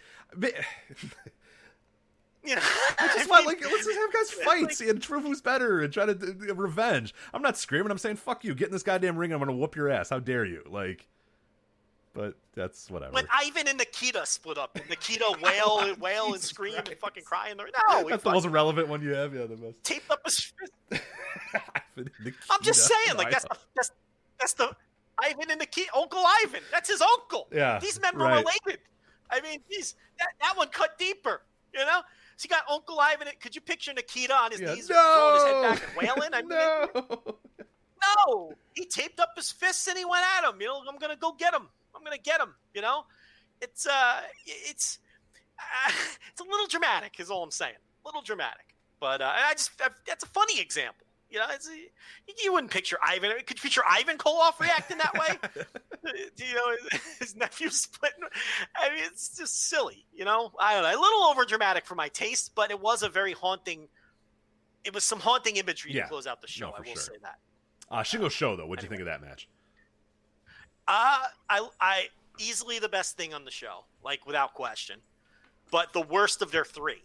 Now, I'm not knocking it because Notebook match for sure, great match, but I think that their little 3-match series is coming to an end just at the right time because I think they're out of ideas. So let's keep them apart for a while. Mm-hmm. This is kind of like, when we would get those never matches like of 3, 4, 5, 6 years ago, and they would always have those 3-match series, whether it was Makabe, Ishii, Goto, whoever, Evil, whoever you want to throw in there. And by the third one, you're like, all right. We get it. Let's move on. That's kind of the feeling I got here, except it was still a great match. But I feel like, here's how I feel. I think the first one was the best. The second one was the second best. And this one was the third best. So there's a trend here. So it's like, I don't want this to overstay its welcome. I don't want to see what the fourth best looks like because I might not like it. So let's get these guys apart, which they're doing. Mm-hmm. So we're getting Despy, which is fucking awesome. Yeah, no problem with that. Shingo is going to rule.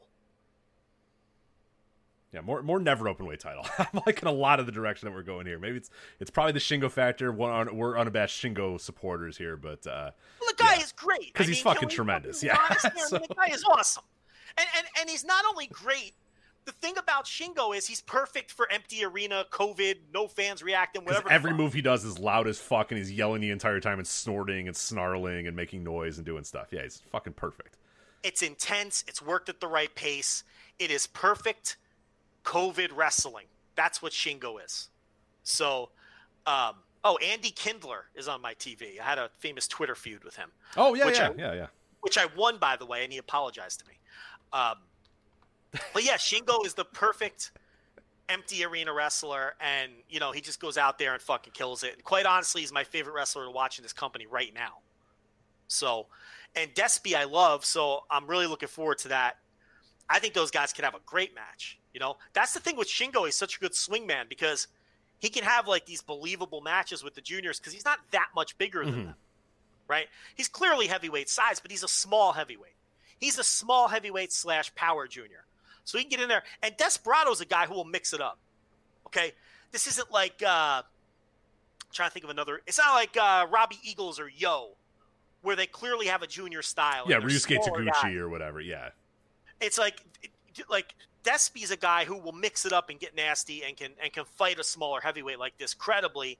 And I think they're going to be a good style matchup as well, Shingo and Despy. So I'm really looking forward to that. I'm actually looking forward to that way more than Evil versus Hiromu and definitely way more than Okada versus Yujiro. Yeah, we'll get to that in here a bit. And that was built up in this next match here, which was Yujiro Takahashi and Taiji Ishimori defeating Okada and Hiroki Goto, setting up what we've all been waiting for, Yujiro Takahashi versus Okada in 2020.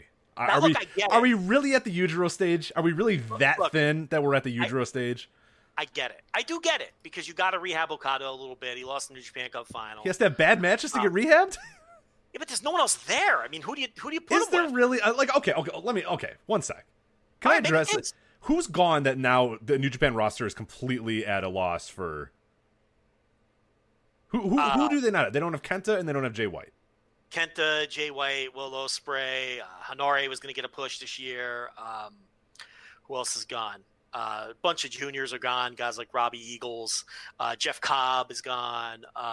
No, I see your point. There's more guys than you're giving credit for, but I am. But like a lot of those guys are just kind of like roster fodder guys, and I get that. The lower end of the roster is decimated to the point where fucking Jado's got to get uniced so that he can get in the ring or whatever. Like, yeah, I get it.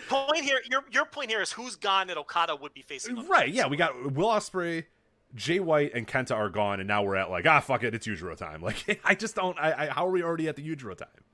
Well, okay, let me turn it around on you then, okay?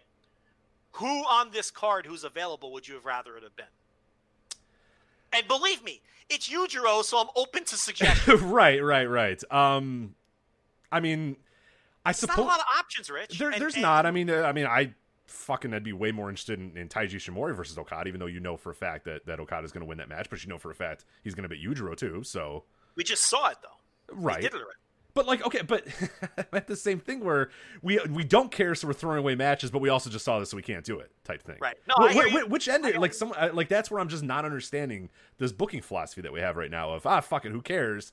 But then if fuck it, who cares? Well, then why don't we book good matches? Why don't we have Naito versus fucking Hiroki Goto? Why don't we not have Okada versus Ishimori or whatever? Like, why do we have to go to Evil and Yujiro? Yeah, that's just not what I don't know. I'm just not quite getting it. I mean, I think there's a lot of matches Okada could have that aren't fucking Yujiro. And the build for this match, I don't know if you've seen the interviews or whatever, is Yujiro basically saying, "Yeah, the match is gonna suck, and I'm gonna bring Okada down to my level." It's like, great, here we go. I'm excited. Yeah. I mean, I think Evil, like we discussed before, I think this was going to happen either way. I really think that this was their plan, and they're sticking to it. Because I feel like if they don't. This is such a big angle that if they didn't do it, it screws up all the other plans to Dome.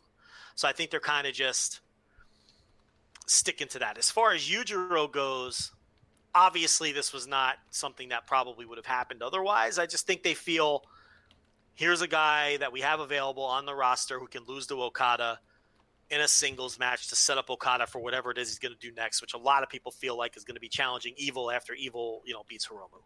So I don't know. I mean, you could put Goto in that spot instead of Yujiro, I guess. There, I could buy that, but then how do you get to it? Right. Being that they're in the same unit. And then, I mean, who else is there? You want to do somebody like Nagata, they just did it in New Japan Cup. You want to do someone like Kojima? I mean, I could buy that, I guess. You're going to get a better match. That's for sure. But it's like, I agree that there's not a ton of like top line options that are, away, but there's really not a lot there either in terms of options for what they have to work with. If the idea is just to give Okada a win to set him up for Evil. So, I don't know. I mean, look, I'm not trying to sell you on the match. I don't think it's going to be a great match. I think there's a chance to not even be a good match because Yujiro just isn't good. So, Okada wasn't exactly great against Evil. No. He had a bad New Japan Cup, I'd say. Okada was not. I like the story. I like what he was trying to do, but I didn't think the output was fantastic. So I liked the Nagata match. You like the Nagata match? Oh, no, yeah, I did like that one a lot. Let me look at my notes, because I forget all the people he faced. So he faced. I just closed out, but here I can get it back up real quick. So obviously Evil, that stunk. We didn't even talk about that match. That match fucking stunk. So Nagata, Ishimori, Gato. Gato stunk too, but the Gato match was a gimmick match. Yeah. So we had Hiromu. Oh, Hiromu was good. Okay, all right. So we had a pretty good output. I didn't love the Hiromu match. I thought it was okay. I thought it was solid. I didn't think it was like tremendous, but I think it's. I can't like say that the guy's output was bad in the New Japan Cup and. Nah, it was okay. Like, by his standards, it was bad. By his standards, absolutely bad, yeah. But Nagata was my favorite match that he had. A lot of people love the Hiromu match, though. Maybe that's just a me thing. I don't know. What's Grapple got on that? I'm curious now. Grapple's having some issues, so I don't know if that's even updated. Is it? Yeah, they haven't updated a Dominion and didn't Dave go like 4 3/4 on? He did, which yeah. Like, what is he watching? I don't know. I saw that and was like, oh boy, okay. Right. I don't want to do the pick on Dave Starr's gimmick because I think that's boring and not interesting at all. But like, that was one where where he's like he's always a little higher than he throws a lot of stars around, and I think he's a little higher than people on most matches. But that was one where it's like, I'm not even within a star on that one. Yeah, I'm like diametrically different. I'm on different universes than he is at that point. I thought that was a nice, I thought it was like a 3.5 star match, Okada and Hiromu. I never once even considered putting that in the notebook. It was just it had a really good finish, I thought. I think we talked about this. Why are we talking about it again? But, no, he didn't have a great New Japan Cup. And, I thought he wrestled a pretty uninspired match against Evil. He didn't, he was putting on the Cobra Clutch. I didn't think he was locking it in very tight. I had a lot of minor issues with that match that added up to, not loving it. But no, he's not gonna have a great match against Yujiro. I mean, let's be honest. I'm not trying to sell you on the Yujiro match. It's just, I do think it's valid to say that there's not a ton of options though. But isn't that an issue though? Isn't that can't we criticize New Japan for that then? No. They lose 2 guys, and now we're at the Yujiro level because there's nothing else left to do. They lost half the roster. I mean, but you're talking about for Okada, and so we have no other choice but to give Evil the title, and Okada has to face Yujiro because Kenta and Jay White can't come to the. Well, I don't agree with that first part of the argument. That argument, I don't agree with that. I'm saying I can understand why they have to dig this deep. Look, it's not this. COVID is no one's fault. You know what I mean? It's like. He lost a lot of the Carl Fredericks would be in Japan getting a push right now. That's another guy. Which, by the way, that Friday show is awesome. Oh, yeah, dude. Lions Break Collision Rules. Yeah, that stuff's awesome. We got to start talking about those. I don't have it on the show notes, but moving forward, yeah, we got to watch those and talk about those because they're awesome. If people aren't aware, New Japan is running in 2 different countries right now. This stuff in L.A., and I think they're running that Championship Wrestling from Hollywood building. Correct. I think is yeah. This show rules. I mean, it's in and out in 35, 40 minutes, and it's not just matches. They have little storylines going. This Carl Fredericks, Jeff Cobb feud. Rich, I'm more into Carl Fredericks, Jeff Cobb than Naito and Evil versus LIJ. I'm way more into that. That first episode, where Fredericks says he's going right after Cobb. And then he does, and then he wins the match, and then he's shoving away TJP, even though he was his partner. He's calling himself the lone wolf. He's not going to be part of any unit, and he's going right after Jeff Cobb, and they're going to build to that. I think that's going to be the main event of the last match of the fucking season or whatever they're calling it. I mean, I'm avoiding spoilers on that because I'm into that shit. I don't even know if they taped it yet, but I am so into the idea of this Carl Fredericks Jeff Cobb match that they're building, And then, you get to take a look at some of these new guys that they're giving us. Did you watch this week's? I've not seen this week's yet. Okay, so I was scared because there was a lot of a lot of guys that are, a lot of no-name guys booked for this week's outside of TJP, and I was really scared they were going to be very shindy jabron types, and shame on me for doubting Shibata. He's not going to pick shitty guys to put on this thing, and even if they had cringy indie names, which is what scared me initially. the wrestling on this show was excellent. I mean, it wasn't as good as the first episode, which the first episode of this thing is, I dare I say it was great. Am I going too far if I say that was a great 40 minutes of wrestling? No, I think it was really, really good and no nonsense, real kind of hard work, good work. And yeah, just a nice, easy story, compact 40-minute wrestling show. Yeah. You're not nuts. No, you're not. You know, and then episode 2, the first thing they do is they have Kevin Kelly interviewing Cobb in a cold open. It's Kelly and Cobb on the Skype or whatever. And Cobb, you know, is like, yeah, I don't know what this kid's problem is, but when I get him back in the ring, I'm going to fuck him up. Like, that was the gist of it. Hell yeah. You know? I love it. Like, those weren't the exact words, but that's the gist of it, you know? And Kelly's prodding him and getting him to answer. And you know, so they're slowly building to this match. And then you have, you know, the 2 matches that they had on there. And it's like TJP is a very heavy presence. And he's like a perfect guy for this because he's like what I call a Swiss Army knife. He can work with anyone because he can work any style. So you just put him in there with any of these young kids, he's going to get a good match out of them. No matter what style they work, because he's so good because he does everything well. You know, so I think he's a great presence on these things. And I'm into it. Like, I cannot wait for Friday. Like, I'm into this every Friday. You know, it's just good, simple, basic wrestling, but with some connective tissue and some storylines to keep you hooked. So they're very good. What were we talking about before that? We were just kind of moving through this Dominion card. I'll actually move on. Do you have any thoughts on Yujiro and Ishimori versus Okada and Goto tag match? Probably not, right? No, it's like Goto took the fall, and again, I think that's a product of not having a lot of people around and Yoshihashi not working the show. Right. It actually looks like, shockingly, he apparently is okay. I think he's back on these next group of shows, and I'm glad because, man, it looked, when I saw what his knee did and I saw like a zoomed in, slowed down gif of it, not a gif, I'm not going that far, I'm going gif here still. I saw it and it was just like, oof, that did not look good. And he just collapses into a ball immediately, and I'm like, dude, his knee's fucking rocked and he's done, and yeah, he's good. So that's because, yeah, they cannot afford. I'm with you on the undercard and like the kind of filling out these cards. They are in desperate need of bodies at this point. So yeah, Yoshihashi going down would not have been good. So good to see that he's back. So that would have further cut into their depth. You know, don't forget they got guys out on excursion that can't come back either. You know, Ren Narita and whatever Oka's doing. I mean, it really is a limited, like a couple of major injuries, and they are fucked. They really are. So, you know, bringing in a guy like Dick Togo, I mean, I think that also helps just in terms of having bodies for these shows. So like Jado doesn't have to wrestle. Dear God, I mean, please never see Jado ever again. We didn't talk about his. I can't call it a run. I can't call it a walk. I don't know what it was, but I have a theory about that too. It's in the main event. So we get like a shot of Jado walking down the ramp, and you know, I was listening to English commentary. Kevin Kelly and Rocky Romero were like, "That's Jado. What's Jado doing down here?" And they you know, the camera cuts to him, and Jado is walking like I can't even describe. If you haven't seen it, like. The wind is he's so slow. I can't even. What moves this slow?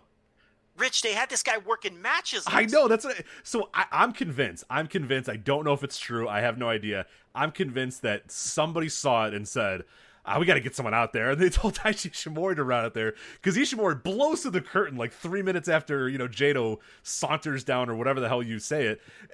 Jado is like 5 feet away from the curtain at this point. He has gotten nowhere so far. Yeah. So Taiji Ishimori runs down. He has to dive out of the way to get out of Jado's way because he's moving so fast. And then he runs into the ring to kind of start the interference. And eventually, after mercifully like 8 minutes, Jado finally gets down to the ring. And it's like, dude, what happened to Jado's knees? Like, yeah, how is Masato Tanaka like perfectly fine and Jado can't walk? Like, what happened? I mean, it's a good point. Or Dick Togo, for that matter. Dick Togo. Dick Togo was doing fucking cannonballs for 25 years, bouncing all over the ring. I mean, he's not a spry individual anymore, but he could still move around. He could still get around. He could still do stuff. Jado can't walk. Like, he literally cannot bend his knees. Yeah. I can't believe they had him wrestle. It was unbelievable that he was wrestling. I got Togo in a notebook match this year. Absolutely. Dick Togo rules. So Daisuke Harada in January. I think it was Harada. You know, it wasn't like match of the year contender. Notebook quality, though. He's lost a step, though. People are going to get mad at that, but it's like... Yeah, oh no, for sure. the last couple of years, and I've talked about this before, and people got mad at me, but he's not the same guy, and he's fucking 50. I mean, is it really that controversial? There's few things in wrestling that upset people more than when you simply recognize that the clock is ticking on an aging wrestler. People get very upset about that, and it's just one of those weird things. I mean, and we've talked about it before. Like, you can't sit here and tell me that Dick Togo is as good as he was 15, 20 years ago. You can't. I don't know why, like, people get mad if you simply point these things out. Right. Look, there's some older wrestlers who are still awesome and really haven't lost much of a step. And listen, I just said that the guy had a notebook match this year. From like, the Harada match was very good. But it's like, when he made that first big comeback, what was it, 2018 maybe, or 2019? Yeah, 18 or 19, I forget when it was. Yeah, one of those years. People were raving about his matches, and I was watching them, and I was like, this is totally nostalgia for people, which is fine. Enjoy wrestling the way you – look, I'm not trying to piss in people's cornflakes, although it's going to come off that way. But it's like, he was fine in these matches, but he was not – people are 4.5 stars. Oh, pump the brakes, okay? It's like, he's clearly – not what he was, but he can still go. He absolutely can still go. But, the other guy is Minoru Tanaka. He's another one. The last couple of years, he still looks great. He still looks like he's fucking 28 years old. His physique, and he takes care of himself. But like, the match quality, and he's another guy I love, but he's another guy where the match quality the spring in his step, it just isn't quite the same. And look, these guys, they get old. It happens. Time waits for no man. It's like, but I guarantee you people are going to get mad at this little 2 minutes that I'm doing here. And then you're wisely staying out of it. But it's like, because, I'm not even saying he's not good. He's still good, but it's like, don't fool yourself. You're not getting like, Michinoku Pro Dick Togo. You're not getting that. Exactly. Right. Yeah. You're not getting Kaientai DX Dick Togo out there. So, and I don't know why people get wound up if you just point out this stuff. I don't know. Anyway. The 55-year-old wrestler isn't as good as when he was 27. I don't know why that's. It's real hot, but it is. So, let's run through the rest of this Dominion card, then we'll move on to some other things here. Kanemaru, Desperado, Doki defeat Tenzan, Master Wato, and Yuya Uemura. The Master Wato thing. Again, I think people are really going to hate us this week, Rich. It doesn't work for me. You got to go back to the drawing board with this. I gave it time. He's got to lose the hair. He's got to lose the gear. The other thing that's annoyed me now, too, is that, okay, so he's supposed to be this karate master or something, right? Like, he's supposed to be some martial arts karate master or whatever, right? That's kind of the assumption. Yes. He's not good at kicks or karate, though. I listen. Like, that's going to be a problem, right? Like, give that gimmick to a dude that knows how to throw kicks and knows how to, like, he's not very good at those. So it's like, well, I don't know.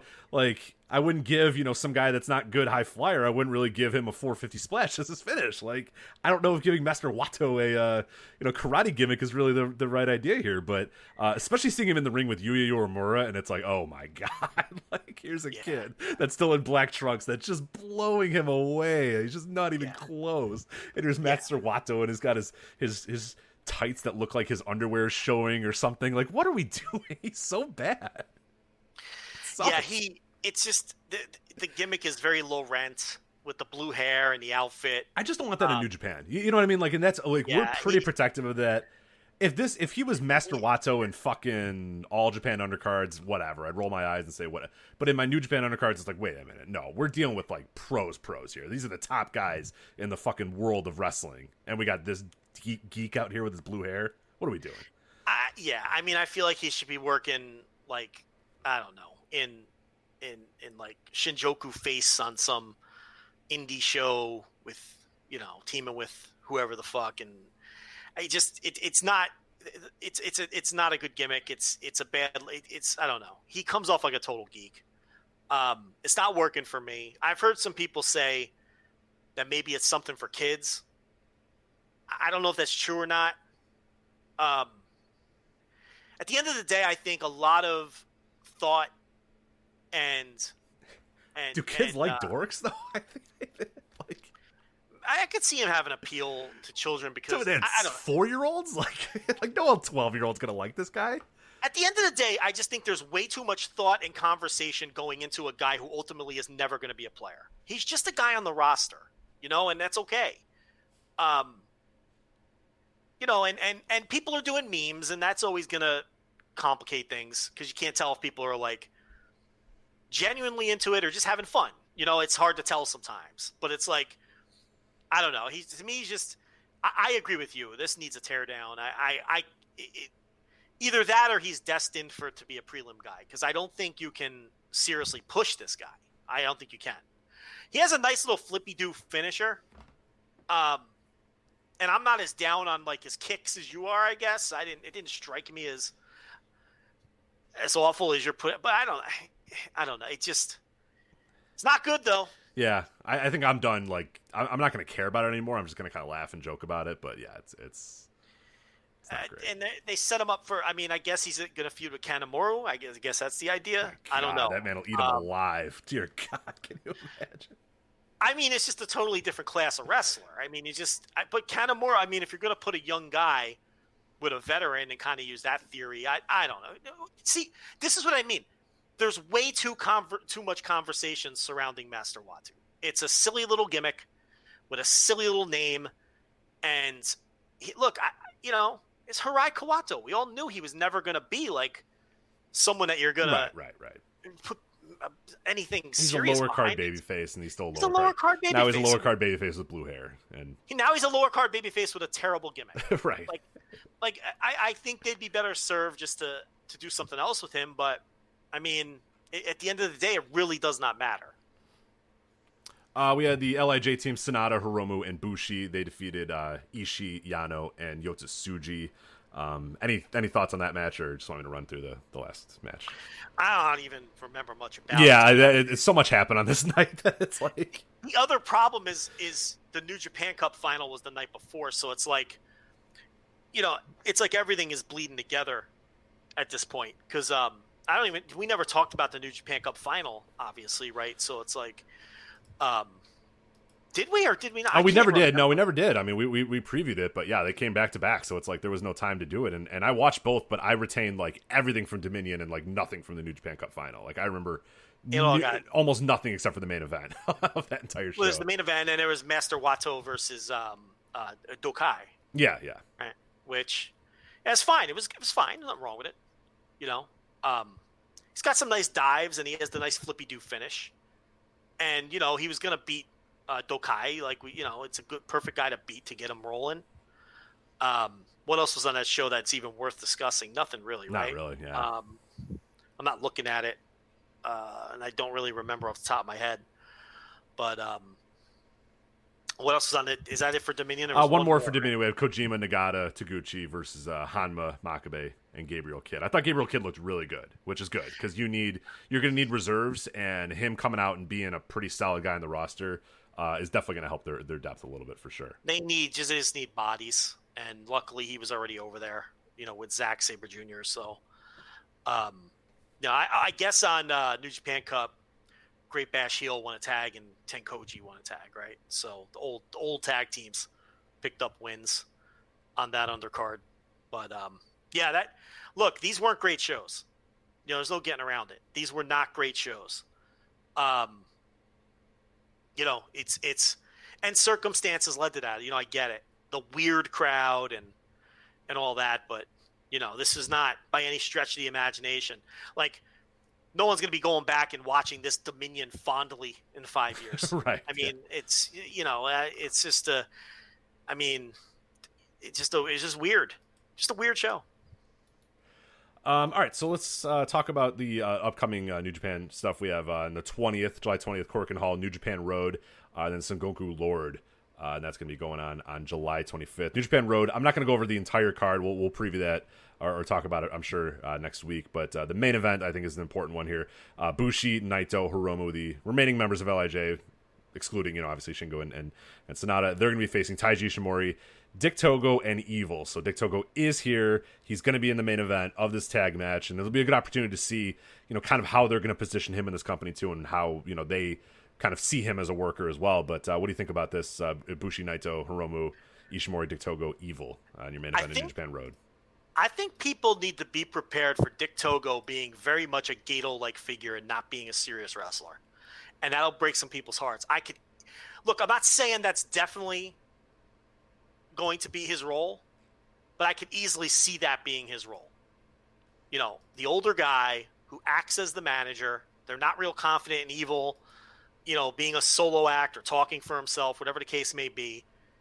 And, you know, Dick Togo, you know, taking pins in tag team matches when he's teaming with Evil, you know, on house shows or, you know, it's just, I just think some people are getting carried away with Dick Togo and they think he's going to be like this, you know, prime roster member winning best of the Super Junior tournaments. I'd calm down with that stuff. Yeah. You know, they have a very regimented pattern of how they book older wrestlers too. And this guy is either 50 or 51 years old. And I just get the vibe that he's going to be a manager. And, you know, a manager like Gato who wrestles now and then. And when he does, he eats pins. You know, I'd like to be wrong because, look, if they want to set Dick Togo loose and just let him roar, I'm all for that. Who wouldn't be? I mean, that'd be great. I just don't get the sense that's what it's going to be, you know? But I think they'll win this match. I mean, Bushi's getting pinned here. I don't know by who. Probably Evil. But, you know, as far as your rank and file New Japan show, I could easily see scenarios where Evil's tag team partner is Dick Togo, and Dick Togo is eating pins. You know, he's the lost post for Evil. Oh, for sure. Yeah. You know, and I think people just at least need to be prepared for that possibility. Mm-hmm. You know, I don't know if you're getting, you know, a Dick Togo push. I mean, I'd be very surprised if that was the case. Not a ton on the New Japan Roadshow, but there's a ton I wanted to get into the Sengoku Lord, so I'll just go over the entire card there. Again, July 25th for that show. Opener, Yuya Uemura versus Taiji Ishimori, which sounds awesome. I cannot wait to watch that match. Yeah, the one thing is Taiji Ishimori, a lot of times in those spots, doesn't work super hard. That's true. Yeah, that is true. Man, my hopes are already dashed, but so, maybe. Listen, just call me the Buzzkill today. I'm just call me Pat Buck, Buzzkill. Remember that gimmick that lasted like a month? I don't. So thank you anyway. Yes. No, so Pat Buck, noticing the trend of meme wrestlers, right? He created this gimmick called the Buzzkill, Pat Buck. And he had videos on YouTube and everything. And they were actually very well done. And then like a month later, he got hired by WWE as an agent. So Buzzkill, Pat Buck, did not have a chance to get rolling. But I feel like I'm Buzzkill Joe Lanza. I'm just shitting on everything left and right on this show today.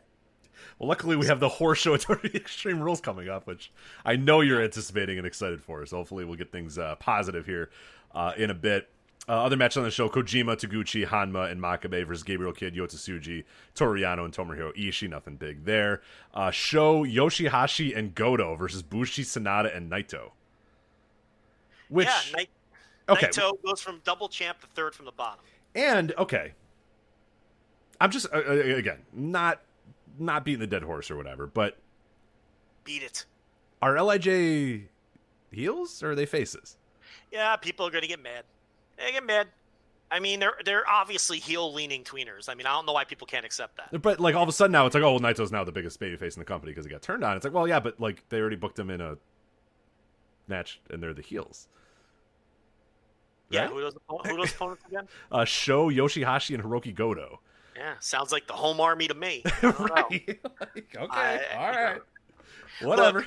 Look, I think it's people just have trouble. It's like LIJ could be heel-leaning tweeners, and Naito can be the most popular wrestler in the company, and those things can be this like true at the same time. Right. And for some reason, people struggle with that. I mean, you know, he beats up refs. The guy, you know, he's got heel tendencies. Why? I don't understand why people struggle with this or why it has to be controversial. Like, if you think Naito's a pure babyface, I genuinely don't understand what you're watching. I don't get it. He's not. No matter how popular he is, you know, it's like, I don't know. And then people will bring up, well, Stone Cold Steve Austin used to, and it's like, right. You're comparing apples and oranges, you know? It's like, I don't know. I just find it funny that it's like, well, Evil turned heel, and now LIJ, this is their elevation into, you know, the biggest baby faces in the company, and then, like, the first night they're booked as heels against, Especially, the shock of seeing Tetsuya Naito third from the top, yucking it up with Yoshihashi, Sho, and Goto that's staggering. I mean, yeah, look, when Naito gets in there with Evil, he's going to be a pure babyface. Okay? When Bushi is working Best of the Super Junior and blowing mist in people's faces, you can't sit there and tell me that LIJ are pure baby faces. You know, when Naito is beating up refs or, hitting low blows, or it's like there's nuance here. It doesn't have to be black or white, and it's not. It's not, so, it depends on the scenario. Look, Chaos was like that for a long time, where depending on the opponent is how they would work their matches, Okada and all that. So, that's just, you have to understand New Japan and how they do things. I mean, they're definitely not baby faces in the truest sense. They're not.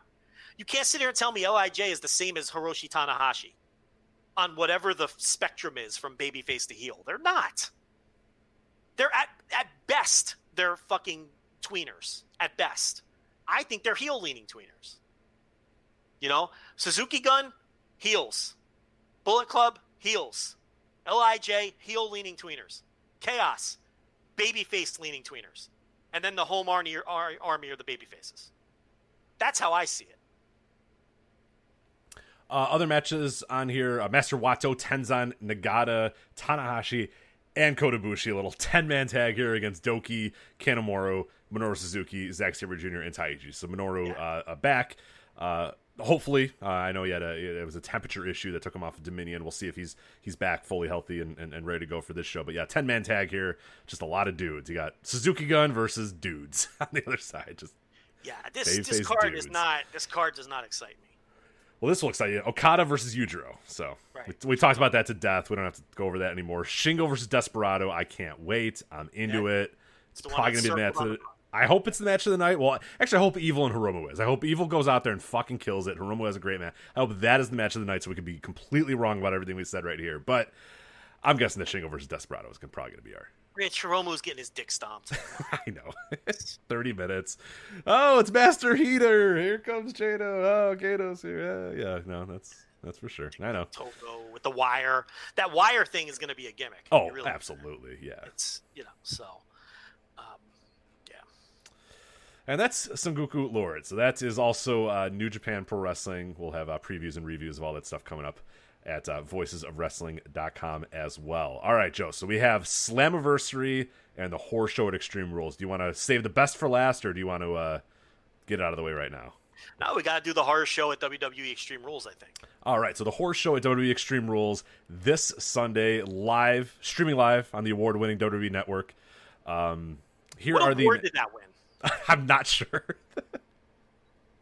What's the award? I'm not sure. They just always say award-winning WWE Network. They just make that up? Or do they, or do we just do that? I don't know. I feel like they did that, right? I feel like they do it. Okay, I don't know what award. Yeah, some shit award that nobody cares. But GD Power and Associates, whatever. Yeah, let's go with those. Yeah.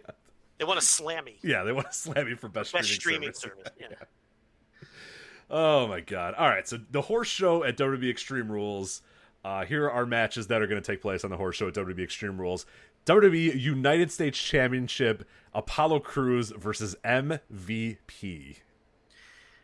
Yeah, I mean, a lot of people will tell you that this is the best stuff on Raw, the MVP stuff.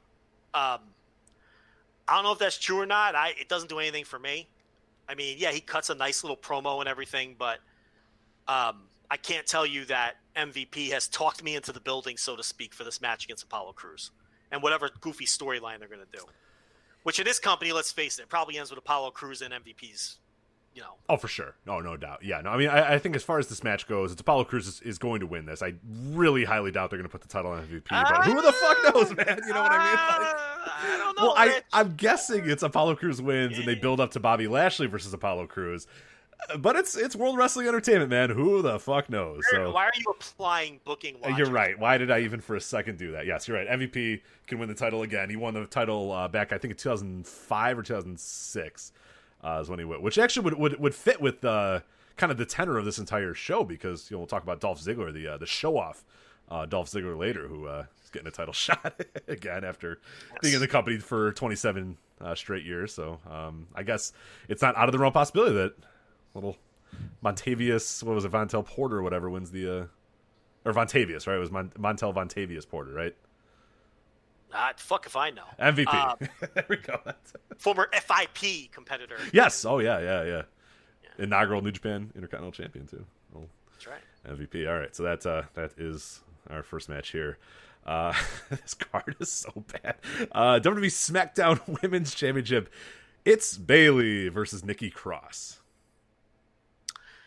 Get excited, Joe. Get into it. I mean, it has a chance to be the best match on the show. If you want me to, maybe. It has a chance. You know, Bayley's been good.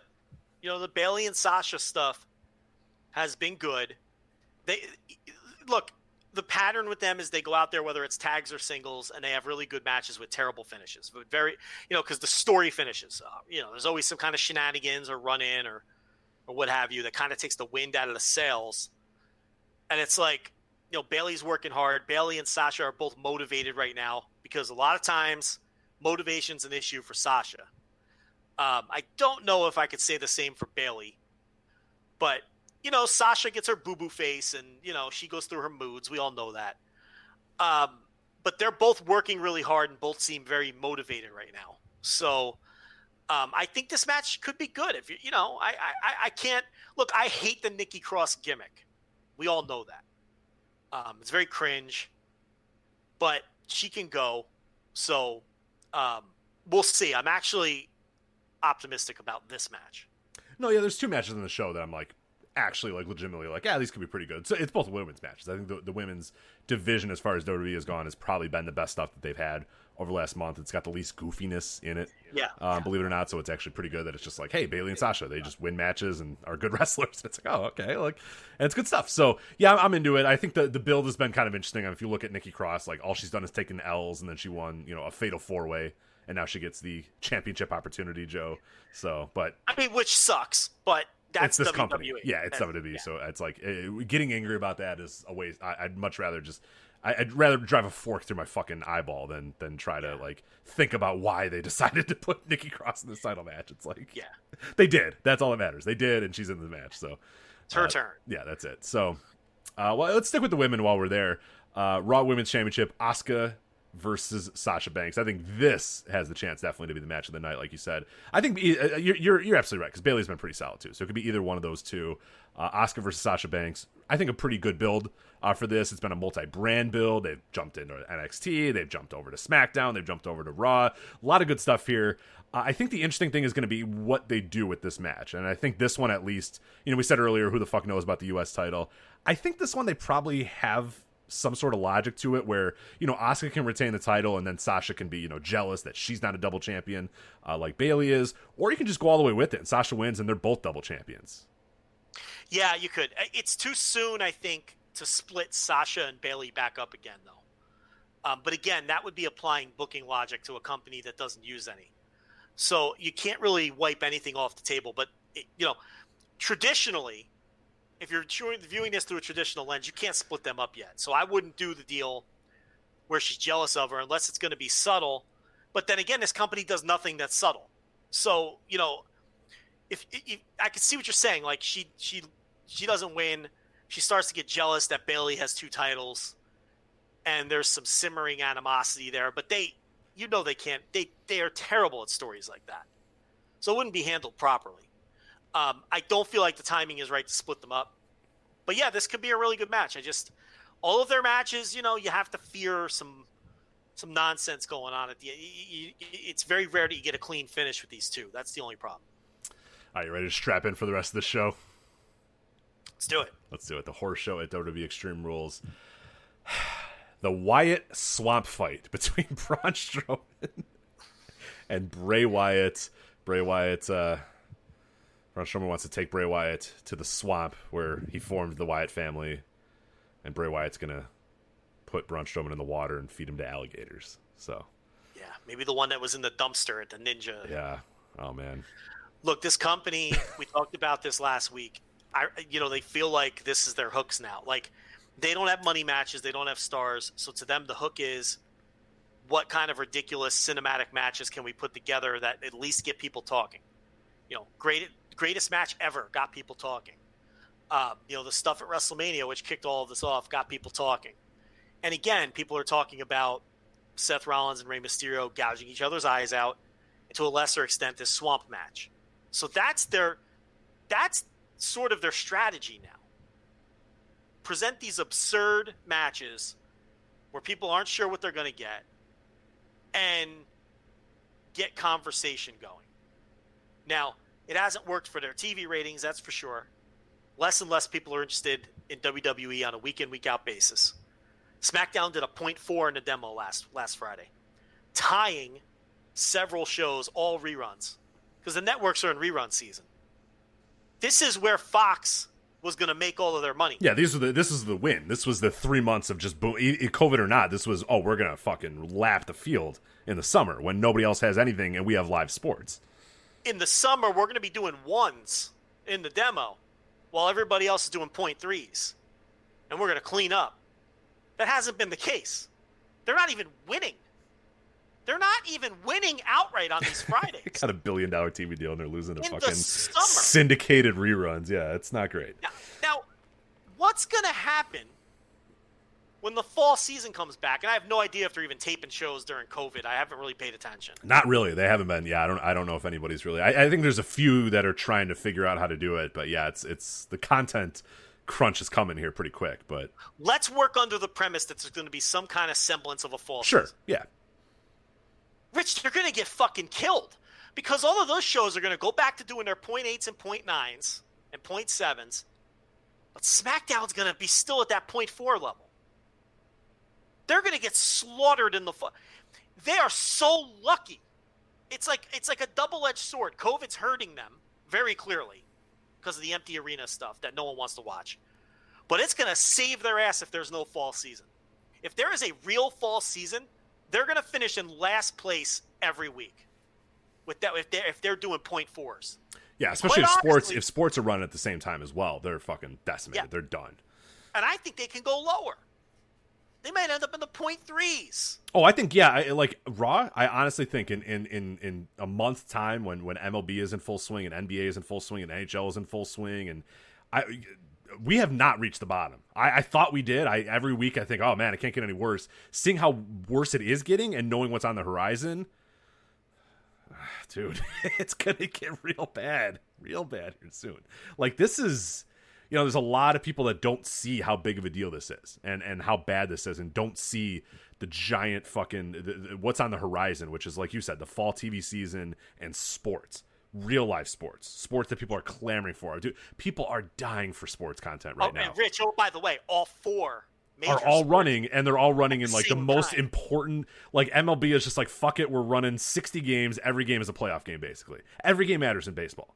You can't say, fuck it, I'll watch the game tomorrow. No, that could be their playoff life and death every single game. NBA, playoff life and death every single game. NHL, playoff life and death every single game. NFL, who the hell knows what they're going to do? But every one of their games is like that. It's a fucking juggernaut. It doesn't matter. Every single game is life or death in the NFL. Dude, like, the real life sports are coming. And dude, you look at the numbers of stuff and what, like, LeBron James walking around an empty hotel room is doing. And how it's around-the-clock coverage. And like, people are dying for sports. Look at NASCAR. Look at UFC. They're going to get fucking slaughtered. It's get ready, man. Strap in. It's going to be wild, these numbers coming soon. I truly, maybe I'm wrong. Maybe we're wrong. But I see no evidence that they're not just going to absolutely Why would it turn around? Right, exactly. Why would all of a sudden people say, you know what? Yeah, like, this is good. I do like this bullshit that I've been watching for the last 3 months. Like, yeah, I see no reason why you would, if you were somebody that was on the fence, say you're a sports fan that also watches WWE, why in the hell are you not going to watch baseball? Why would you not watch NHL and watch WWE instead? I'm going to be watching every night. Right. Like, I'm thinking, I'm like, oh man, geez, like I'm going to be all in on sports when they come back because, man, we haven't had anything in 4 months, so. SmackDown was supposed to be highly competitive in the fall and winter. Get smashed in total viewers against the stuff on CBS, but that's okay because they were supposed to be highly competitive in the 18 to 49. Because on Friday nights, it's all old people watching TV. Okay? Because younger people are out. And then they were supposed to clean up in the summer when everything was in reruns, because they were going to maintain their 1s and their 0.9s and their 1.1s while everything else dropped down to a 0.5, 0.4 during rerun season. Yeah, it's live sports. It's you never have to, and that's why they get $1 billion deal, because the assumption of live sports is that, hey, there's a baseline and people are always going to want to watch live sports, especially if they're met with reruns or not first run shows or that sort of stuff. Then yeah, live sports is gonna rule the day. It always does. So Fox was going to be competitive throughout the year and do well against stuff that younger people weren't, against, Blue Bloods is not doing well among young guys. So they were going to, be and then clean up in the summer. And that's where Fox was really getting their value. And that's why people say, well, when you break down the $205 million per year that they're paying by hour, SmackDown is actually cheaper than running a 1 hour drama or, a half-hour sitcom or 4 half-hour sitcoms and 2 1 hour dramas, because it costs less per hour. Because you're getting 52 weeks a year, 2 hours each week. You're getting 104 hours a week of programming. Sure. Right. For that $205 million. Okay? And that's true. But it's still a $205 million check. And when you're not performing, and they're not performing, and it's so funny because people will say, oh, well, they tied for the demo win this week. Why is no one talking about the demo? You have no idea how ignorant you sound. It's not good that they're doing 0.4s, even if they're tied for first place, because they're supposed to be crushing these Right, the shows anticipation is that they were going to it wasn't even going to be close. That they weren't being tying, or they'd be third in the demo. They were supposed to be blowing everybody away in the demo. There's this thing that, like, again, people have this weird, because we're so, talking about the Wednesday demos and that sort of stuff and how important that is, and people think, oh, well, you're not talking about the Friday demos, and that's, okay. If the Yankees, but again, what I'm saying though is that if the Yankees finish 3 games out of the playoffs and the Pittsburgh Pirates finish 3 games out of the playoffs, there's a lot different stuff going on in the fan bases. The Pirates might be saying, hey, you know what? Not a bad year. That's all right. Build some momentum. In Yankees land, everybody's fired. Yeah. Because one of them cost $1 billion, $1 billion, and the other one's, a plucky underdog working its way up through the ladder or whatever. So yeah, the Yankees are not going to react to just barely missing the playoffs the same way that the Rays are, or the Pirates are going to say, darn, we were 3 games out, but gosh darn it, we gave it a good shot and we were in there till the final game. Whereas the Yankees, they lose in the final game of the year and then everybody's fired. Every manager's fired. The GM's out of his job. Like, a different story. Expectations, people. Like, context always matters. Right. They're paying Fox is paying WWE. What is it? A 4-year deal for $800 million? I forget the particulars. It's like $205 million a year, right? For however many years. Right. Yeah. Okay. They're paying $205 million and getting a 0.4 on a network demo, and not even winning in the summer. Okay. That's a failure. They're failing miserably. Okay. Turner is paying AEW $75 million a year. And they're getting a top 5 finisher in the demo on cable every Wednesday night. There's context here. Dynamite is a success. SmackDown is quickly becoming a failure because of the context that you just laid out. What are they spending on the shows? Okay, that matters. AEW has existed for a year. WWE had 30 years of momentum coming into these deals as well. And within a year they're tanking. They're going to get killed in the fall with the real fall season. So people don't understand. Raw just did their second lowest demo number ever in the history of the show, on top of doing 1.5 million total viewers. It's not just the total viewers dropping. It's, that 18 to 49 is dropping at the same rate. It's a 53% drop from last year's show, year over year. 53% drop in the demo. 53% drop in the demo, year over year. And I love that we still have people in the mentions and stuff being like, oh, you guys just hate WWE. It's like, look around, dude. We're right. We're allowed to say they suck. It's clear they suck. They're losing their fans left and right. If you don't like it, stop watching. Everybody is. Nobody's watching anymore. Correct. Good right. idea. You're right. Not a bad idea. Everybody has decided to do that. 53% of the key demo has decided, yeah, you know what? You're right. This shit sucks. I'm done. Like, that's why we're talking about it. We're on the right side here. We're not picking on a company. If this company was making, unbelievable ratings and everything was good and we were just like, this sucks, this is garbage, then yeah, you could call us out. But I think we're allowed to say that the company that's fucking hemorrhaging viewers left and right I think we're allowed to say that they suck. I don't know. It just seems like we should be allowed to do that. But it's alarming, and the loss of viewers is alarming. And the thing is, they do have many years to figure it out, at least on the USA side. I don't know what's going on with Fox. Yeah, USA will never. I mean, they're always going to prop up USA as far as cable, but I don't know if Fox can cancel them. I have no idea what's going on. I find it hard to believe that a network can't cancel them. I find it very hard to believe that there's written language saying that they can't be canceled. Fox just kicked the PGA off of their when I saw that news, it was like, all right, guys, like realize that there's no way, no matter what contract in any universe that WWE signed or that the agency that they had signed, there's no way there's not language in there that says if you don't meet these benchmarks, we can let you go or get out of the contract or buy you out or whatever. There has to be some this cannot be an ironclad contract where the fucking Fox network is in the tank no matter what. There has to be some language in there. And if it drops so low that it becomes a liability, and they're either not making that much money off it or breaking even, I have to think Fox has the ability to get rid of them.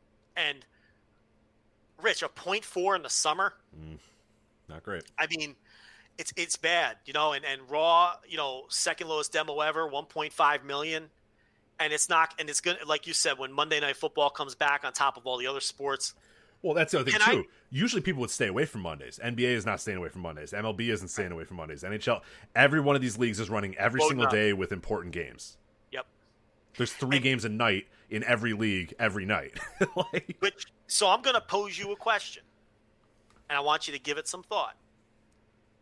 What's the more likely scenario to happen first?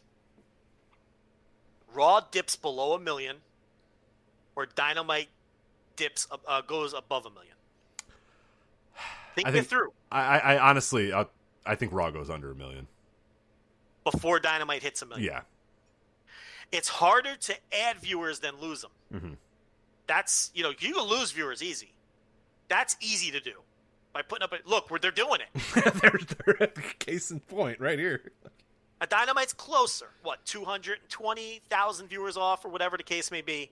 Something like that, depending on the week. They do like 750. This week they did 788.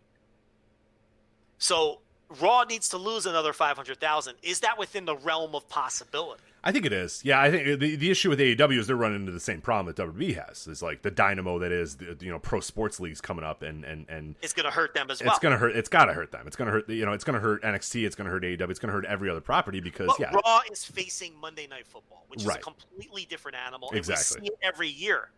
We see it every year. And if they have the same sort of percentage drop that they usually do, when you factor everything else in, the rate that they're losing viewers already, all of the other sports running at the same time, Monday Night Football, I don't think it's impossible that they start flirting with dipping under 1 million. No, not at all. I mean, we see those huge drops every single year to the point where they have to, preface, this is the lowest rating, non-football, non-holiday type, thing or whatever. Well, now we're just in like straight up, this is the worst rating they've ever had type stuff. You know what I mean? Already in the summer. And yeah, like, I just don't think that, and even if the fans come back and if they're running full arenas, we've talked about it a lot. Once you break that habit, it's nearly impossible to get back to WWE. You're gone. I think when they run a full arena, and Vince wants to, and this is why, he'll get a bump. But I don't know if it'll sustain. No.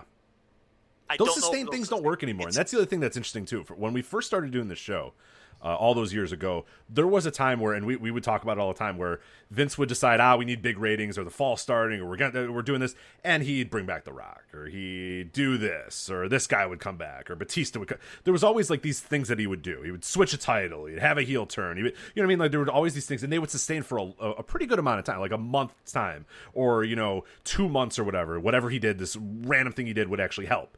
It would, or bring Brock Lesnar and bring a big star back. Do that sort of stuff. All that stuff would help for a little while.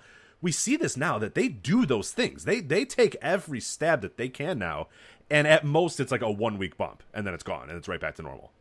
And if anything, what we're seeing now is like the bump happens, and then more people leave the next time. Because maybe new people come back and say, you know what, I haven't watched WWE in a while. What's going on? Bing. Okay, bing. And then they never come back again, and they're done. It's wild. SmackDown moved to Fox, and the first week they did over 4 million viewers. They got a bump because of The Rock. They got a bump because the debut on Fox was hyped up, and they were all gone within a month. and they were doing the same numbers they were doing on USA. So there's another example of it, of a bump not sustaining and not holding any of those people. So it's true.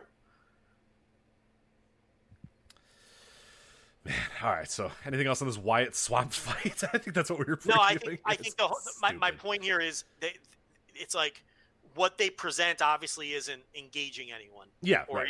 And so what they're trying these outside the box things, but I guess the network numbers will tell the tale on those, and we haven't seen the last quarter. It's like we're not hearing about any massive jump in subscribers for the network. And if we do at some point, maybe we have to chalk it up to these kinds of matches, getting the attention and getting people to subscribe to see which one of these guys are going to get their eyes pried out, or what's going to happen when Money in the Bank is in Titan Towers, or what's going to happen, whatever the fuck. But to me, they just reek of desperation. And I think they're more of a turn off than a turn on. I think it does more damage to run these matches, because your core base is just like rolling their eyes and they're saying this isn't what we want, as opposed to getting a little bit of attention on some Google searches for doing the greatest match ever, or getting a little bit of attention because I think the negative outweighs the positive in that regard. Oh, absolutely. And we said that at WrestleMania too, and not to take a victory lap, but the stuff at WrestleMania was good and fun and laughter and hey, and all these people were tweeting about it. But we on that instant reaction show immediately after WrestleMania, we said, you love this shit now and you think it's interesting and unique, but they're going to drive this into the ground and you're going to hate it in a few months. And here we are. And I think it's siphoning viewers off. I mean, it has to be because they're not adding viewers. So like you said, maybe there's just this swath of people every single month running to the WWE Network to watch these things. But, well, even if you're into them, it has to wear out its welcome after a while. Yeah, they're going to do two. I mean, this is going to have two of them on this night. And I really think they overrate the reaction they get on social media and whatnot. I mean, that core base is going to like whatever they do. But I do think this stuff is not what people want in their wrestling, and I do think it is, running some people off. It's why, it's the same reason I said AEW would be very wise to not do another Stadium Stampede and not make it a regular thing. And it looks like that was all just bullshit and wasn't actual talk. And that's good. It was something to get them through the first empty arena pay-per-view. I get it. And it was a success. But you got to back off of that stuff. You cannot make that what you are. It's because it's not, it's not wrestling. Like we've said that, we've said it again, and people say, "Oh, you're curmudgeons" or whatever. It's not wrestling. It's not why people watch wrestling. You can tell me, "Oh, I watch bullshit." It doesn't matter what you like or what you watch. It's clear that wrestling fans want wrestling, and wrestling has a certain look, a feel. Asuka and Sasha Banks is wrestling. You know what I mean? Yeah. Two people fighting for a championship, having a good match, that sort of stuff. Bayley and Nikki Cross, that's wrestling. A Wyatt Swamp fight, an eye for an eye match, Lucha Underground. You can tell me, oh, it's good, or oh, wrestling could be anything you want it to be. Okay, well, all that stuff goes out of business. Wrestling remains wrestling. Be the best wrestling show you can be. Be the best wrestling event you can be. Have the best wrestling matches you can be, because that's the stuff that keeps wrestling popular. I've yet to see an example that doing wild bullshit cinematic stuff being the worst comedy, like low-level comedy or low-level action or low-level movies. That shit never sustains. It never works. But time and time again, people will say, oh, wrestling can be anything you want it to be. But yet, what's ever been successful in wrestling but wrestling? Yeah. It seems simple and stupid, but at the end of the day, it's playing out just like we said. I hate to be right. I hate to be right, Joe. But and they're beating it into the ground, and their business continues to tank. So, I don't know. Maybe I am a curmudgeon, but I'm also right. That's a good idea to get that on a t-shirt. We'd sold t-shirts. That'd be a good one. It's a good t-shirt. Just really obnoxious lettering all over the place. Yep. Just perfect wrestling t-shirts. Yeah, just one of those terrible, fucking t-shirts that, old people wear. So it's maybe I'm a curmudgeon in script, and then it says, but I'm also right in big block. Right, exactly. Yeah. And then our logo. That's great. That's money in the bank for sure. Absolutely. All right, so Wyatt Swamp fight, who the hell cares? Eye for an eye match, and man will literally have his eye gouged out on pay-per-view. Yeah, and they're going to use special effects and Can you? I mean, like people want us to. I think people expect us to be angry and bury I don't have it in me. Why do I don't care. They suck. It's garbage. I don't have it in me. They are shit, and I do not have it in me. I mean, just imagine this match is just Seth Rollins standing over Seth Rollins, being like, "This is why it's happening to you." Tell Dominic this is his fault too, and then like that is a great Seth Rollins. Yeah, and then like it's gonna be like they're ripping at Rey Mysterio's eye, and you're gonna hear like Jello noise, like. And you're like, I mean, it's like, why am I watching this? It's so bad. Dog shit. So bad. Oh my god. And then give me Evil stomping someone in the balls. Yeah, please. Right, yeah. Little did you know, Evil's hitting people in the dick. It's that much. God. So what is your prediction, Wyatt Swamp Fight? Does it matter? Who cares? No, I mean, you're just gonna be goofy fucking. Will someone be eaten by an alligator? I guess is the prediction. Rich, AJ Styles was murdered and he's back. So why does it matter? Why am I like? Okay, so Seth Rollins will get his eye ripped out, right? Right. The Monday Night. So that's the prediction, right? Because you have Rey Mysterio who is already missing an eye. So if he gets this eye ripped out, he's fucking done. He no longer has eyes. That's not good.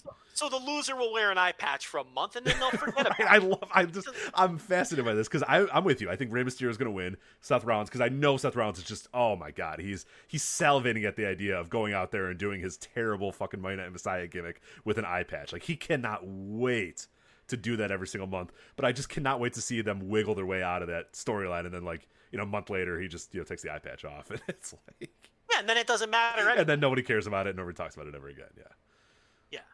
Just shit. Just absolute shit. Drew McIntyre, Dolph Ziggler for the WWE Championship. This is a TBD match, Joe. Okay. It's to be decided. We don't know what it is. There's rumors about that there was some advertising out there that said tables, ladders, and chairs, which would just be the chef's kiss of all things at the horror show at Extreme Rules to do an unadvertised TLC match. But So Rich, Drew is Kofi Kingston, right? Oh, in that. Oh, yeah. The moment fans come back, he's done. Literally the minute. Like potentially the opener of the Raw when they have fans again. Yeah, Brock's coming out, F5 and that dude holding that title above his head for sure. Yeah,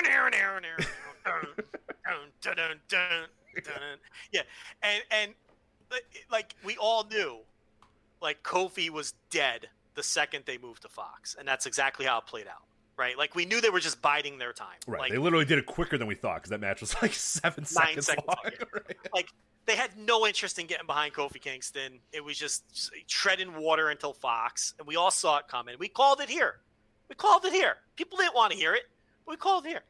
Drew McIntyre is dead the second that they can put fans in these buildings. It's over. He's just treading water. He's a Paul Heyman pick.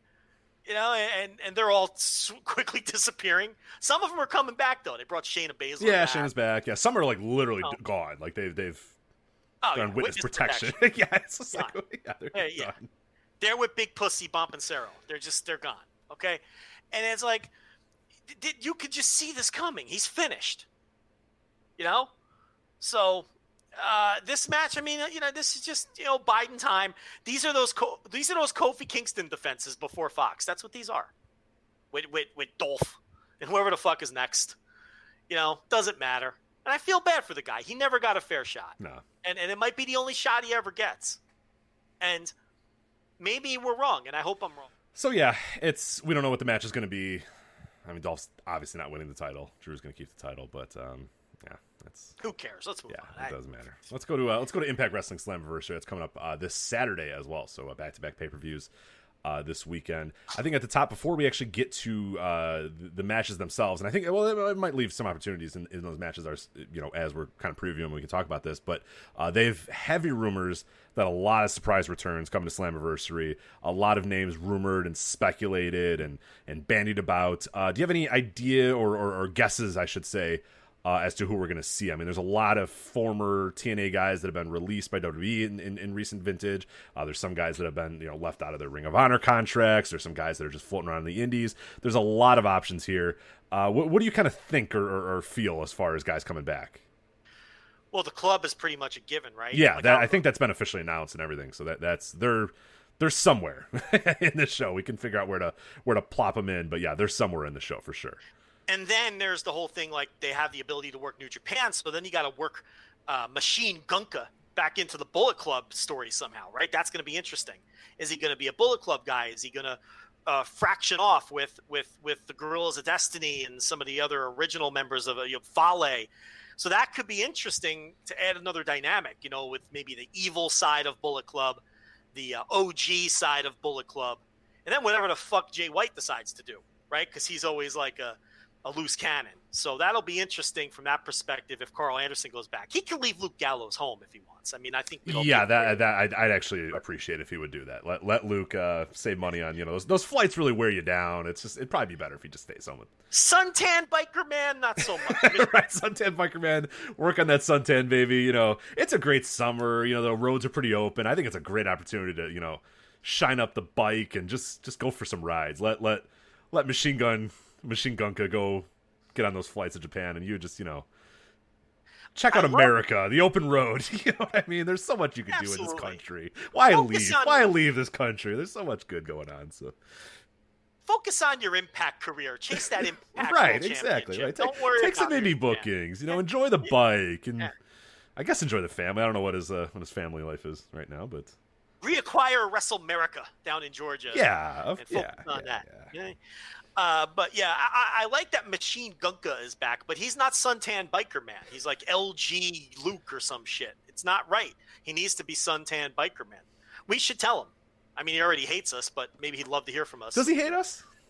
Remember, he said he wanted to choke us. On the, Did he? I don't remember. You don't remember that story? Yeah. So remember what was their podcast called? Talking Shop, right?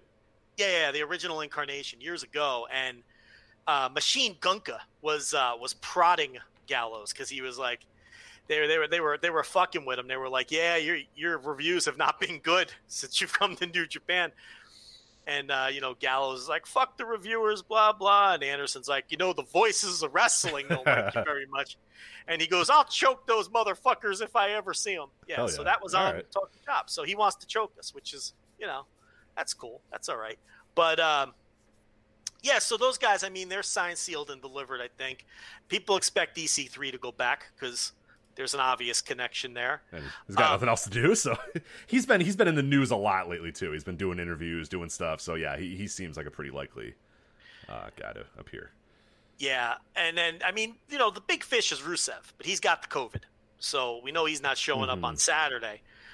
The thing with Rusev, though, and is where I would kind of pump the brakes a little bit, and people went crazy because he accidentally said that he had plans to go to Japan. I don't know if you caught that on one of his streams. Oh, I did not know.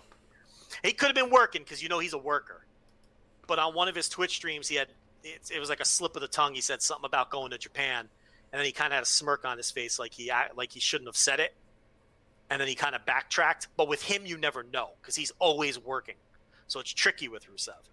But the thing about Rusev, and you got to be careful wherever he goes, if the motivation's there, he'll be a great addition for anyone. Rich, do you get the sense he might like half-ass it? Oh, for sure. Yeah, the way he's approached life after WWE leads me to believe that he's half-assing wrestling at this point, which is fine. Like, he's totally fine to do whatever the hell he wants to do in his life. But I'm getting heavy Jack Swagger, heavy Ryback vibes because it's like the second he leaves, it's not like, Cody, for all the laughter we had, the second Cody left, we had the list. And we laughed, and we said, what a dork. Oh, my God. But the first thing on his mind when he left WWE was wrestling. Proving himself. Yeah, proving himself. They did me wrong. They're going to be sorry. Here's who I want to face. Here's where I want to go. Here's what I want to do. We laughed at the time. We were wrong. That's fine. I'm not getting that vibe from Rusev. Rusev's out there building a computer. He's streaming video games. He's hanging out. Like, I'm not seeing any, like, I'm out to prove myself type thing. I don't get the sense that he's going to be like, I need to go to Impact and show the WWE. Yeah, right. Or I need to work a G1 and tear the roof off. Well, I mean, shit, I'm already getting that from Gallows and Anderson. Like, Gallows and Anderson are out, and then the first fucking interview they have is about how they're going to prove everybody wrong and and how it was a mistake, and they're ready to get back on the saddle and all that sort of stuff. And it's like, all right, let's go. We're never going back there. Right. Yeah. It's like, Rusev, I don't know. I haven't gotten any of that from Rusev. I've gotten like, life's great. I'm not wrestling anymore. And I'm like, ooh. Because it's hard to get back in that, swing of things again. I just don't know if that's who he is. I don't know if he's a guy who loves wrestling and wants to show people that he's great. I don't know that that's him. I think he might just be a WWE factory guy who just sees it as something to pay bills, and I don't know if, so I don't know what we're going to get out of him where he eventually lands somewhere. We'll have to see. But so he's out. And then, they're teasing a bunch of people coming in, which is smart. But then they're going to have to deliver somebody. They can't have this show and then deliver nothing. Okay? We know that they're not going to deliver on all of the teases, but some of these people, I think, have to show up on this show. And some of them need to be the mystery components of the title match, I think, too. I think that needs to be the case. But we'll see. Yeah, I think a name that I know people are going to shudder, but in that canon and in that company is a big deal. Bully Ray, who his Impact, his ROH contract is out, and he seems like a perfect guy to land there. I mean, I don't love it. Could you imagine Bully Ray without fans? The one thing he brings to the table is he gets heat. That's the only thing he brings to the table. He's going to go out there and be like, Trey Miguel, you know what I mean? Like, get out of my goddamn ring, you little pansy. And it's like, okay, like, whatever. 30 years in this business, Trey Miguel. Yeah. Ace Austin, get your little cod and shove it up your ass. And it's just like, okay, like, cool. Well, like, all right, buddy. Cool. Rich with the New York accent. Yeah, I can't do it very well. No, you did. It was excellent. It's great. Shove it up your ass. You didn't sound like Bully Ray. You sounded like a cab driver, but either way. Right. It's close. It's close. Bully's got a distinct. I don't know what it is. I don't know the regional. Like I know Chicago regional accents or whatever. I don't know. Like every New York accent is the same to me, but I know that there's like Bully's accent is different than like another. Like what region is Bully's New York accent? There's Brooklyn. What's he? He's a Brooklyn guy, right? There's New Jersey. There's that whole region has like the Philly accent sounds different than the New York and the New Jersey accent, but they probably all sound the same. Yeah, like, right. I can't. Well, they don't sound the same, but like when I try to do them, it all comes out the same. You know what I mean? Like I know that Bully sounds different than like other guys, but I just don't know how to like properly do that. Like Staten Island has their own. They're all very subtle, but you can tell Long Island has a very distinct accent, the Long Island accent. So, he's Queens, right? Is that where he's from? I forget where he's actually from. I think he bills himself from Queens. Yeah, I don't know if that's a shoot or a. He's got a typical New York accent, Okay. But that's pretty good. I mean, you sounded like a cab driver at the end of an 11-hour shift, but it's fine, But he will be awful with no fans. No, it's he's the not only thing he brings to the table. The only thing. I think another name, Eric Young, is one that seems pretty logical because also has nothing to do. I know I've seen like some, there's been some rumors or some tweets out there, Shelley and Saban talking about stuff. Yeah. Be cool. I mean, I'm down for both those guys. I think people should temper their expectations a little. Yeah, people have like 9 guys debuting. It's like, I don't know if they're quite at like that level. let yourself be pleasantly surprised as opposed to disappointed. Right. Because wrestling surprises are often either exactly what you expect or a little disappointing. It's rare that that they blow you away. So it's like, don't think too hard about it if you're going to watch the show and be pleasantly surprised if they bring in some people that you weren't thinking about. So as far as the show itself, and we'll talk about match by match, but obviously a lot of things thrown for a loop given that, Tessa Blanchard no longer there, stripped of the title, new main event, Michael Elgin fired, who else? I'm trying to think of. Not fired yet. Or whatever. Yeah, whatever they're doing. Gone. He's gone. Away from the company. Yeah. Permanently, possibly. Whatever. Yeah. It's just, it's been thrown for a loop, so the TV's a little disjointed, the thing's a little bit weird, but I think ultimately it's a pretty good card, and I've liked the build. I've been kind of, this week I went back and watched, the last 3 or 4 Impact Wrestling episodes to kind of just catch up and get an idea what's going on. I mean, a lot of it's really solid, and I think they've done a good job of kind of getting this card together. I mean, Impact it is what it is, but I think it's pretty damn good TV these days. It's not fine. That bad. It's just like, it's perfectly fine pro wrestling, If here's how I would put it. If you're not completely burnt out on all the other wrestling you're watching, it's a decent show to put on for 2 hours as background noise. It's not going to offend your sensibilities right now. And they've gone through a lot of eras where we've said that. Yeah, right. And this is one of those eras, Look, I'm glad that Tessa's gone from the perspective of I didn't like the idea of a women's world champion and the intergender stuff. I don't like the intergender stuff. Everybody knows that.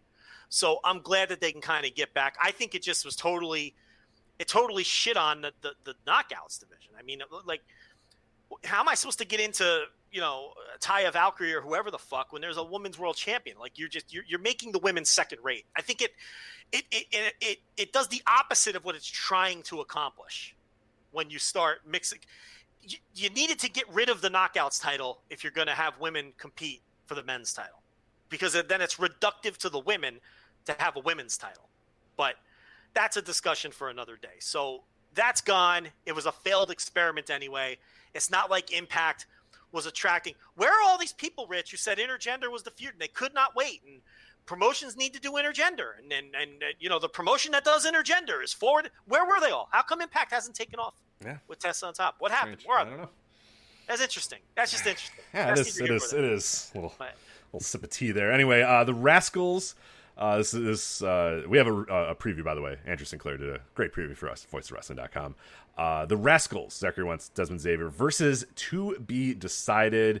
It seems like a great spot for someone like a Sabin and Shelley if they were going to come back. I mean, that would be awesome. Rascals versus, Machine Guns would be really, really cool. But who knows? To be decided. But they recently added that match just like this week, maybe honestly like 24 hours ago, which leads me to believe that something came through or somebody signed. Like I don't want to like you said put my expectations too high, but it definitely seems like something happened that they feel good with, that they can go with now. And yeah, fingers crossed it's Sabin and Shelley. But whatever. I mean, it'll probably be someone solid. Is that a good spot for the club or no? See, that I don't think so. Unless you're going to have them just match. No, like I was thinking about that. Like if the club debuts, maybe this is the spot. But like you would have to have them run through the Rascals, and I don't know if Wentz and Xavier really. I don't know if I'd want that from those guys right now. It's just the club beating the fuck out of them in 10 seconds. Yeah, because you got a bunch of other guys on the roster you could do that with. That like triple XL team with right. Oh God. yeah. Or like is the Indian tag team on the show? They're not. Yeah. Rohit and Rohit and Raju. I mean, you could use them in a spot like that, but it's like they would be better fits for a spot like that than the Rascals. Yeah, I don't want the Rascals to go in there and just get destroyed in 5 seconds. That doesn't seem very good. So hopefully it's a match that the Rascals can have or it's a team that the Rascals can have a good match with, and not just Wait, it's Rohit Raju is that man's name? It's Rohit Raju, and I don't know what the other guy's name is. I forget. Yeah, I can't remember the other guy either. Yeah. I don't even know if he's there anymore, honestly. Yeah. Because Rohit Raju teamed with just on last week's TV, wasn't he? No, he was in a 6-man tag a couple weeks ago against Willie Mack and I can't remember. You just watched this stuff. You don't remember? Well, last week I think wasn't it him and Moose versus Crazy Steve and Dreamer, or was that 2 weeks ago? He's not. I think the other guy's gone. Yeah, I think he is too. The Desi Hit Squad guy. Yeah. Oh, Shira. Yeah, I'm all about Shira. Yeah, of course. Shira. Well, Shira. No, not Shira, but the other guy too. There was another guy. The original Desi Hit Squad was Rajit. Where's Garrett Kidney? I know he's screaming right now as we're. Anyway, I'm going to look this up.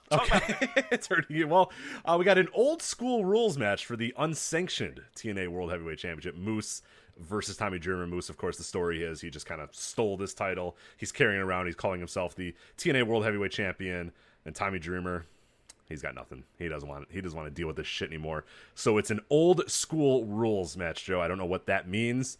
But I'm pretty excited. This build has been pretty fun, and Tommy Dreamer's been awesome in Impact. Like, it's unbelievable. This guy is as good as he still is, but, dude, he's Tommy Dreamer, for whatever it's worth, whatever he is, he hasn't changed much about his character or anything in 25 years, but that dude will talk you into the building, man. I'm so excited about this match after watching his promo this week on Impact, or it might have been last week, I forget when it was, but he's just a great talker, and he just gets you excited. Like, you invest in Tommy Dreamer so much, and he's been doing that for 30 years at this point now, just getting you invested in his matches, and you just want to see this guy wrestle.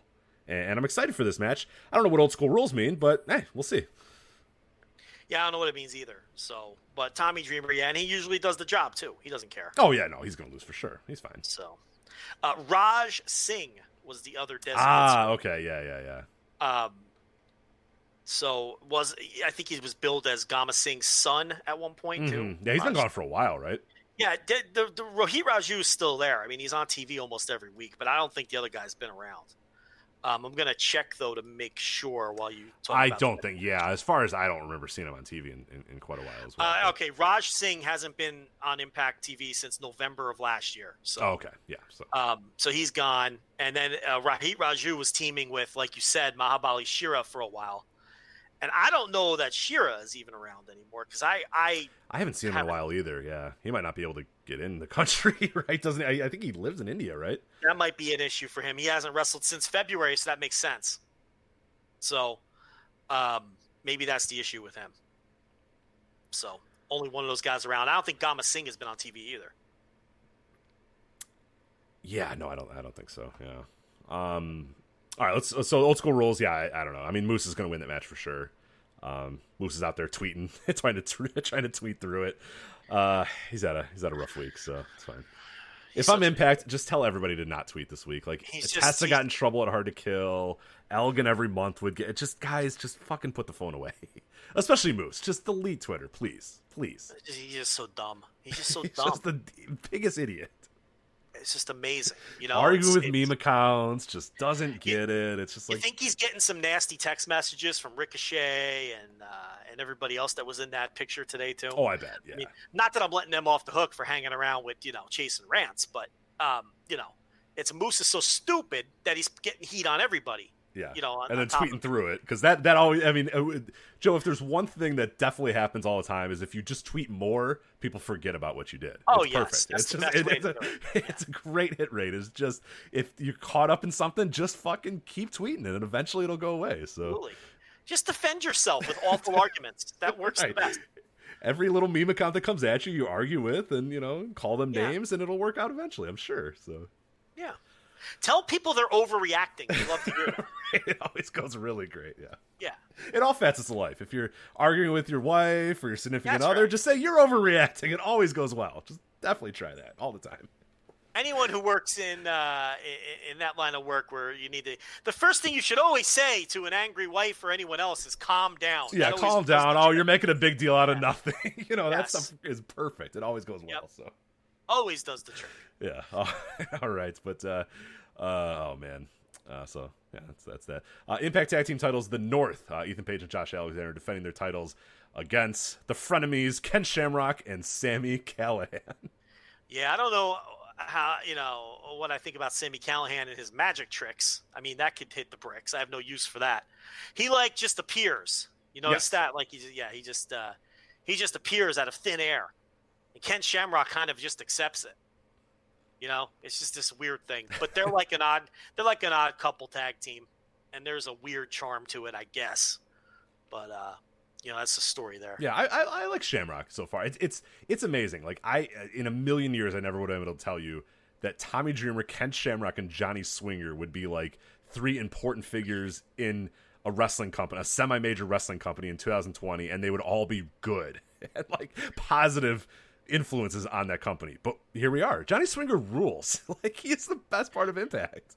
Johnny Swinger, that gimmick has worked. It's unbelievable. It's really good. And Tommy Dreamer, I mean, if you need a guy to come in and cut some emotional promos and do a job for somebody, I mean, I don't know if you want him on your roster 24/7, but to come in, for a spot now and then like this it works. He has no ego. And Dude, did I ever tell you the story when I was at MLW and I talked to Tommy Dreamer? No. So I'm there early because they're doing like the press, the early press or whatever. So the wrestlers are in the ring practicing their matches and stuff. Guys are coming in, they're doing stuff. The press is just kind of hanging around talking to people, doing stuff. So I have a bottle of water and I'm walking over to go throw the bottle of water away, and I'm met with Tommy Dreamer, who goes, "Here, I'll take that for you." I'm like, "Nah, I can just throw it away, man." And he goes, "No, I'll take it for you." And I go, "Okay." And he puts it in the bag in the trash for me. And then Tommy Dreamer grabs the bag and starts taking it out. He took the trash out. Yes, he goes, I forget who he called to it. He was MSL or one of those guys in MLW. He goes, "Hey, where's the dumpster?" And everyone's like, "Tommy, you don't have to take the garbage out." He's like, "No, I'm not doing anything." And I'm just like, what?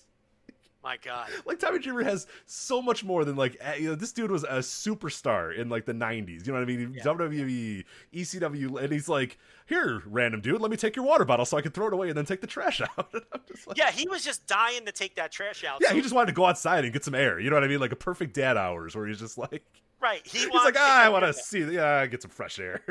So he had to get that bottle from you because he's like, no, I want to take this trash out. I got to get this. So he took the bottle from you so he can quickly, scoop up the fucking disgusting garbage liner out of the garbage can because that's what he was doing, right? Like, yeah, it was garbage liner. Yeah, he put it, he twisted it just like he's at his house, and he goes, where does this go? I'm surprised he didn't have a twist tie in his pocket to tie that baby up. A rubber band, yeah. Because you never know. You don't need the raccoons getting in. You know. That's a total Tommy Dreamer I think move. somebody was like, Tommy, we got someone that could do that. And he's like, I'm here, whatever. It's like unbelievable. Incredible. What a great man that was. Yeah, unbelievable. That's Tommy Dreamer. My respect for Tommy Dreamer just went up like 1,000 times with that. And then he used to rip him. He used to be like, oh, Tommy Dreamer doesn't fuck. Remember? Right. Like, he clearly fucks. Fucks Beulah. He's got children. I mean, I don't know if you want to think about him fucking. But... Not really. No, I just think he, like, a lot of times it's effort for him. Like, they fuck, but it's like, honest, it's like, anniversary. It's our anniversary. Let's do this. So you think he's Al Bundy? Kind of, like, yeah. He doesn't want to fuck. Not that he's not, like, romantic or nice or whatever. He's just kind of like, whatever. His fucking days are over. Yeah, like he'll still lay it every so often, but he's just like, good game on. There's a good game. If there's a good game on, he's not gonna stop. He's the not game. fucking right. Yeah, like, if the Phillies are, in a tilt here in the 8th inning, and Bryce Harper's up to the plate, he's not gonna, turn the TV off to go give Beulah. Whoa. Phillies. That man's a Yankee fan. Oh, the Yankee. That's right. He's a Yankees fan. I forgot. Yonkers, New York. What are you doing? That's right. He is Yonkers. I apologize. Yeah. Jeez, very insulting. Yeah, I'm sorry. Insinuating he's a Philly fan. So I agree with you. I think he's the kind of guy, like, his balls got to feel right. He can't just, he's not, it's got to be, and then I think he's a real tiger. He probably goes after Beulah. Yeah, yeah. Oh, right? For sure. No, he does. Like, I just mean, like, he's not like every night, he doesn't like walk through the door and he's like, you, me, let's go. Like, yeah, I don't sense that either. Yeah. Like, he walks in, he sits down, he eats dinner, But I think when he's horny, he's horny. Yes, when he wants it, he walks in the door and goes, tonight, right now. Like, but he says that. Like, it's gonna happen. Yeah. Like, they don't do it right away, but he's like, tonight, you and I, let's go. Like, we're getting in like 3 hours. Yeah, they're gonna eat dinner, they're gonna watch, a few shows, but then when they go to bed, that's when the action's gonna happen. Yeah, I could see it. But you're right. I don't think he's like a 6-night-a-week guy. God, no. I don't think he is. No, it's fine. Not a lot of people are. Not a lot of people are 6-night-a-week guys. But, yeah, I could see it a couple times a month, though, when he really gets raring to go. And Beulah knows, like, all right, it's one of Tommy's nights. Right. All right, I'm going to take a bath and get ready, Yeah, well, they get ready, too. Like, you know what I mean? Yeah, like, Tommy's like, we're doing it. She goes to he takes a shower. He shaves. You know what I mean? Yep, like, real classy stuff here, He puts on his best pair of underwear. Yeah, they're not having, like, sloppy sex. You know what I mean? It's just like... He's got the sex underwear, the nice pair. Right. He's or silk or something, yeah. And then he hops in the bed and, like, assumes a position, like, he's in his nice underwear, It absolutely. Yeah, Tommy, yeah, but you're right. I feel like they have a very healthy relationship. Yeah. That's all I meant when I said that he doesn't. Like, I didn't mean that the man doesn't, but I just meant that, yeah, he's a little more regimented. He's not necessarily, It was just shocking to hear that you said that, I'll take them both because I'm hardcore. Like, that guy doesn't fuck. I mean, come on. You're right. Well, he's older than that. That was a lot of years ago. Famous line in wrestling. I'll take them both. I'm hardcore. I believe that was my first arena show, if I'm not mistaken. That's a good one to go to, man. Yeah. If I'm not mistaken, that was the lesbian kiss was the first one. I could. That's a long time ago. So I could be mixed up in my mind. But anyway. Yeah, anyways. This is some Slammiversary preview. Yeah, it is. Break down Tommy Dreamer's sex life. Yeah, well, we were talking about Johnny Swinger, and that's his whole gimmick, too. It's good stuff. Yeah. So, all right, Gauntlet for the Gold. Number 1 contender for the Impact Knockouts Championship. Alicia Edwards, Havoc, Kira Hogan, Kimberly, Kylie Ray, Nevaeh, Madison Rain, Rosemary, Susie, Tasha Steelz, and Taya Valkyrie. So, the entire female roster. First of all, Nevaeh is heaven spelled backwards. I don't know if you knew No that. shit. Wow. Okay. Yeah, it is. Wait, one. Yeah. Checks out. Second of all, they had a wild 10-woman tag on Impact. Was that this week or last week? I think that was this week. with everyone in this match, I believe, was involved in that, which was kind of a preview of the action you're going to get at Slammiversary. Yeah, they just didn't have any ideas, so they just threw everybody in one match, So it's a deep roster, though. Got a lot of quality women's wrestlers on this roster. Not all of them of the highest quality, but a lot of quality women's wrestlers on this roster, and they threw them all in a match here. What do you want me to say? Yeah, no, for sure. I was just going to point out one thing. What do you think about Madison Rayne on commentary? I think she's pretty good. I think she's really good. I like it a lot. Yeah, I love the good. vibe of she thinks Josh Matthews is the biggest dork in the world. Yeah. And the wink, wink, nudge, nudge to people that know that they're a couple or whatever, it's that much better. Because you can actually believe that she thinks her husband's a dork, too, right? Oh, no doubt. Because she's married to Josh Matthews, so of course she thinks her husband's a dork. Yes. But she wears the pants in that booth for sure. Absolutely, yeah. Which I don't know why a Rich Kratos is really, that appeals. The hot wife making fun of her dork ass husband, but You see some parallels there. maybe.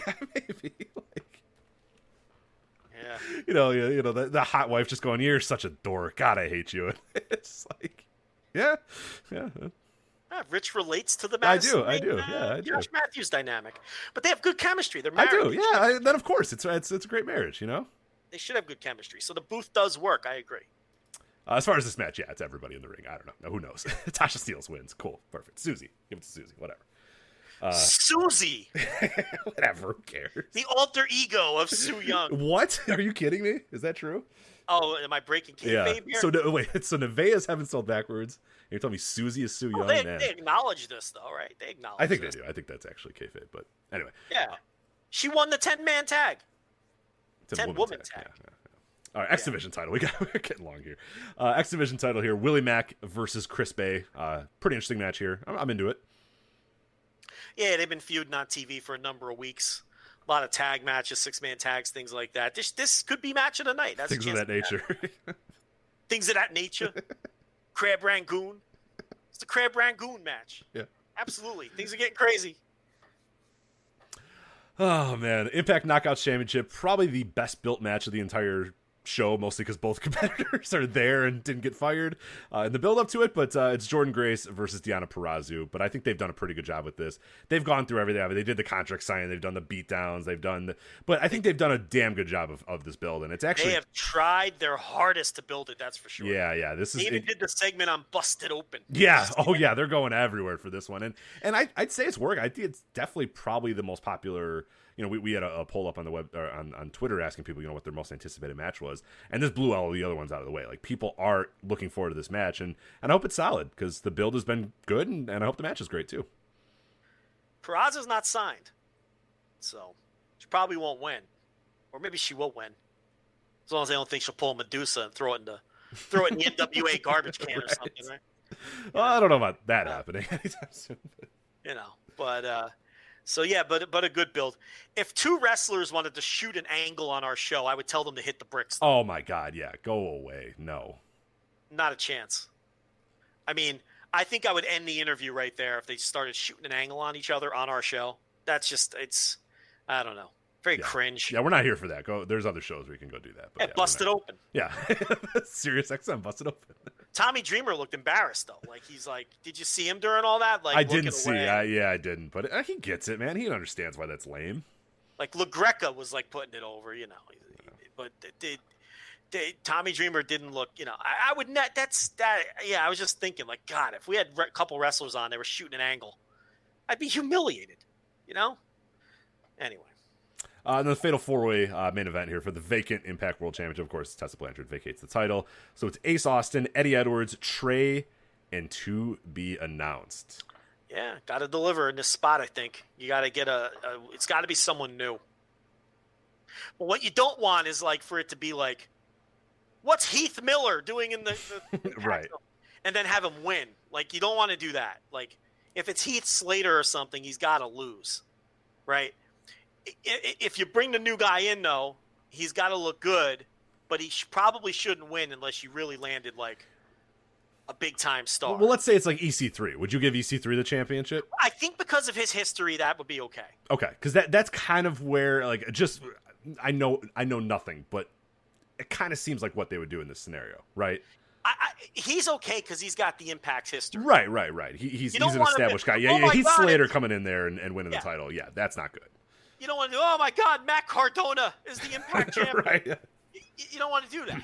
You know, you could do EC3. He's got history. He's been a champion. He's more associated with Impact than he is with WWE anyway. So, watch it be Bully Ray, though. I think you're right. I think you nailed it. Bully Ray. If it's Bully Ray, does Bully win the title, or do you give it to like Eddie Edwards in that case? He'd probably politic his way into it, right? Ugh, but probably. you know, he's in the room with. Listen, Don Callis is no pushover. This is like politic, like all stars now, right? So it's like I don't know if he can push over a guy like Don Callis, but you never know. I mean, dude, Don Callis is such a mark for ECW, though. That's true. And it's Bully, man. Bully's convinced a lot of people of a lot of things. It's true. Over a lot of years. So, yeah, I really hope it's not. If it's Bully, I think Bully's a good guy to have him come in, talk shit, and then lose. Oh, for sure, yeah. I think you could do that. Like you said, I think there's not many guys that, like EC3, I think I'm fine if he comes and wins the title. Most other guys, I think they should probably lose this. And I think Eddie Edwards is the pick, but I don't feel like Ace Austin. No, we're not ready for Ace Austin yet. Trey seems way too early for Trey. Yeah. He's been cutting some good promos and some good hype or whatever. I think the guy is Eddie or whoever the to be announced is, but yeah, like you said, it can't be Zack Ryder or whatever. That's Curtis McGillicuddy. right. I don't know. Oh, jeez. Listen, X-Man, he's out there. Yeah, that's true. It's a free agent. If it's Rusev, does Rusev win the title here? I mean, it's not him. It's not him. I'm joking. What if he's working the COVID? Impact. That's true. You know what? That's not the worst idea. Holy shit, that's not the worst. I mean, it's terrible because like Lana's mom is in the fucking ICU or whatever that's true. It, but he's a wrestler and it's wrestling, so it wouldn't be the, you know. People would be mad if he's working the COVID. I really wouldn't mind. WWE worked a firing like during COVID. It's wrestling. I mean, it's the bottom of the barrel. It sucks. You know what I mean? Like, who cares? Yeah, but yeah, if her family has it, yeah, I think he's got it. But how long ago was that? You know, these baseball players are getting cleared in like 6 days. Right. Like, you know, so and so has COVID. He's back in camp on Thursday. You know, so it's like, you know, these are young guys in shape, so it doesn't take them, you know, months and months to recover. So who knows if he even still has it? I don't know. I don't know the answer to that. I don't know either. Well, we'll see. That is Slammiversary on Saturday. As I said, we have a preview up at voicesofwrestling.com as well. We'll have a review as well. Andrew Sinclair, who does great work for us on Impact, will be reviewing that show as well. And I think that's it for us here on Voices of Wrestling. So, yeah, audio issues aside, live stream died. This was not great. People don't even know. People don't know how many times this dropped out. This was like 2014 all over again. I know. It's late. I'm going to be editing this shit. Until except for you getting canceled, otherwise it's good. So, although you did say kids need to get beaten sometimes, but in NHL 95, and I did passive aggressively bury intergender wrestling. So right. Maybe this was a 2000. And I called Tommy Drew a Phillies fan, so I mean we had our issues, but yeah. All aside, I think we recovered nicely. So anyway, that's it for this. Stay tuned. We've talked about potentially doing an instant reaction. After the horror show at WWE Extreme Rules, but given the state of the stream as it was today and my research, I don't know if we're going to be able to do that, but I'll see what we can do and find out about that. But plenty of good stuff at voicesofwrestling.com, plenty of stuff at patreon.com/voicesofwrestling as well. And that's it. So for Joe Lanza, I'm Rich Craich. We'll talk to you guys next time on the Voice of Wrestling Flagship Podcast. Take care. Evil stinks.